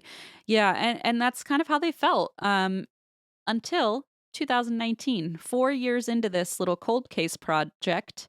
Guess what? Tell me. We now have our beautiful ancestry, genealogy, all our good genetic family trees, and all of these motherfucking serial killers getting plucked right out of their cozy recliners and plopped in jail, you fucking assholes. And you know how, after Golden State Killer, all the other serial killers were shaking in their boots. Oh, that's the best feeling. Shaking. It's like, you're next, motherfucker. There's someone out there right now shaking in their boots. Good. Fucking good. Ooh. Yeah. Fuck them. So anyway, 2019, they have a different angle finally to use with the evidence. So they partnered with a DNA data agency. We don't know, which one, but they use commercial DNA databases like Ancestry and 23andMe to build a genetic family tree that could lead to either a relation or the individual whose DNA they collected from Helene's body. So the search led to a woman whose known daughter's genetic profiles did not match the sample, but interviews with her relatives and a newspaper article about a mother-son reunion revealed that she actually had 2 sons who were adopted when she was a young woman. One son's DNA was already in CODIS, and he was not a match, so investigators looked at his younger brother, Curtis Allen White. Uh-oh. Curtis had, when I say all 3 names that... I know, ding, I'm ding, buckled ding. in. Yeah, don't ding, worry. Ding, ding. This guy's I know, if you got 3 names, you're fishy as shit on this show. Yeah, we don't give you much leeway with those 3 names. We don't. Not to be confused with Jeremy Allen White, by the way. I don't know who that is. Oh, the bear. The guy from Shameless. He's very big right now. Oh, wait, that actor? I'm like, oh my God. Oh, that guy. Oh, the guy from The Bear. I'm sorry. I thought you meant like a literal bear. And I was like, what bear? I was like, was this from a story we covered? Oh, okay. The Bear, idiot. You don't get it. The Bear. There's Winnie the Pooh and there's Jeremy Allen White. What about Cocaine Bear? That's 31. Okay. Anyway, so they go into this and they figure out there's 1 son remaining. So it's odds are could be Curtis Allen White with those 3 names. So Curtis had served a short prison sentence prior to Helene's murder for raping a woman at knife point. Okay, already like Yikes. Seems like the right kind of guy. He had been paroled in Colorado, where he still lived, in 1980. And then using fingerprint records, investigators followed Curtis to Florida, where he lived and worked in a rural community as a truck driver going by a new name, James Curtis Clanton. So now it's November 2019, and they're making these connections. Colorado detectives spent 6 days following James, trying to acquire abandoned DNA. And I love these stories. I'm sure someday there will be a way that they do it like smoothly and like but like now knowing that they have to dig through trash or like follow them to the food court and then like steal their straw, it just every time it gets me. I'm like, these are like the biggest breaking cases and sending like some of the most vile people to prison, and it's gonna be all over like Nancy Grace, and they're just in the food court at Sbarro, like taking the greasy pizza out of the trash. Like, I mean, that's the kind of detective I want to be. I don't want to like on the ground save people from a bank heist. Yeah, I no, don't oh, want to. yeah. Like, I just want to go get your dirty chopsticks out of the trash. That's and it. like find clues on it. Yeah, you know? I just want to find the clues. You do. You do what you want. So after that. satisfying about it. It's like, wow, like who knew in the 80s that like one day you could literally just take someone's straw out of the trash and fucking put them in prison. I mean, it's just exactly unbelievable. Right. So anyway, all that to say, they were doing this abandoned DNA search, and here's a nice point where our researcher has put in a little info that I may not have thought to include, because in my mind it already makes so much sense, but I think sometimes that doesn't translate. So here's what it says. Abandoned DNA, or abandoned samples, as they're sometimes called, refers to DNA samples that can be legally collected by law enforcement without a warrant based on where the samples are left/collected. So, for example, cigarettes left in public ashtrays, a toothbrush in the trash can on a curb, a fork in a restaurant. So anywhere in a public space that doesn't have like reasonable expectation of privacy, basically, is where you can take something like that, including a trash bin on the side of the road, because that happens a lot too. That's how they got, I believe that's one of the ways they got, who was the guy? Either Golden State Killer or one of the other like really, really big ones, scary ones recently, was going through their curbside trash. Anyway, so that is what that means. And it's considered very controversial. You can see why, right? Because like on the surface, it's like, ooh, yeah, we're getting clues for bad guys. But like, you know, you're also kind of, it just feels a little shady. There's also the chain of custody situation where you're basically getting a sample out of the trash, and then you have to certify that this is like actually the person's. And there's a lot of chain of custody issues. It's a bit controversial. That's fair. But I will say we're in a world of hurt when time travel exists, and all of a sudden you can go back to any time and grab DNA to. You know what I mean? You should just go back and see what happened. Oh, that too. That would really work. Oh man, we'd make a great team. See, you have ideas and I have ideas, and your ideas are the ones that solve crimes, and then I decide what we're going to eat afterwards. Okay, thank you. No, you decide where we're going to eat, and then we'll take the sample of DNA from the trash can. Oh, I see. Okay, great. Perfect. Okay. Yeah. What could go wrong? So this same chain of custody is, of course, required for regular DNA samples, but like unconventional samples, like napkins and like forks and straws and shit, or like diapers or whatever it is, like still kind of like a harder thing to claim as like a perfectly sterile sample. You know, it's kind of in and of itself an oxymoron. And of course, then there's some legal concerns about like when things get blurred and mixed up. But still, courts continually find that it is not a violation of the Fourth Amendment, which protects U.S. citizens from illegal searches and seizures. So it is not considered, conflicting with the amendment. In fact, the investigators had followed an earlier lead in another state, but abandoned DNA they collected from a suspect there ruled him out as the killer. So they'd already done this. Wow. And it turned out it wasn't the guy. Imagine being like, why are you going through my trash? Like, oh my God. Yeah, so that guy was off the hook. But now they were certain that this guy was their man. So 1998, James was arrested for domestic violence, and they were surprised to see that his arrest photo even matched the composite sketch from the hypnosis drawing. I mean, ding. Even though they thought like, oh, it's so vague. It's like, oh, no, actually, this is like striking. Wow, she did a good job. So they obviously needed real physical evidence beyond just like he matched the description. Right. So every day, James left home early in the morning in his truck, and after work, he stayed inside all night. So they were trying to figure out how best to get a hold of this subtly, discreetly. I love how it's like, okay, he's an introvert. What do we do? Oh no, what's the bookworm like protocol? he never leaves the house. Until he finally went to a local bar where the bartender served his beer mugs and the owner turned the mugs over to investigators. Oh yeah, because technically it's not his property. So that was Yeah, any it's- DNA you leave in a public establishment. Well, even then, like the mug itself that you left your DNA on is like not up for you to decide. It's like the bar owner too, right? Yeah. Yeah. So Wow. pretty wild. So they gave that to the police, and they were able to run this sample. And wouldn't you know it, it matched the DNA collected from Helene's body 39 years ago. Wow. Okay. I know. So Colorado detectives approached James and asked him to go to a local police station to answer questions about a major insurance fraud case they were investigating. Sneaky, sneaky. So James went with them voluntarily, but when they showed him a photo of Helene, he said he had nothing more to say and requested an attorney. So he's been duped. Uh-oh.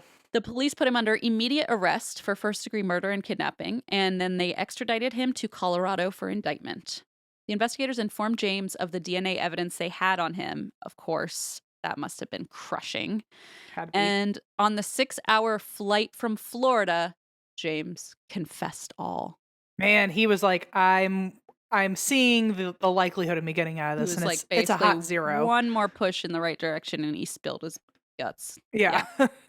For 6 hours, he spoke openly about what he had done to Helene, as well as other details of his life and former crimes, and he insisted that he never murdered anyone else. Congratulations. Woohoo. When asked why he chose Helene, this makes me want to vomit. James said it was fate. Fate? I would strangle him if I were her Riddle mother. I me would that. strangle What are you him. talking about? Fate? Like, fuck off. He said he drove by her at the bus stop, did a U-turn, confronted her with a knife, and tied her hands behind her back with her purse strap. He told her he was kidnapping her for money, and she told him her parents had none. Even when James revealed his true intent to rape her, he hid his plan to kill her, of course. Of course. And he told her he would abandon her in Daniels Park and make her walk home when he was finished. Oh. James said that Helene was very friendly to him, and he could tell she hoped she could convince him not to harm her. What an evil fucking monster. What an evil, evil, evil piece of shit. Evil. James described dissociating from his body as he stabbed Helene, something which he said he did through his life since childhood.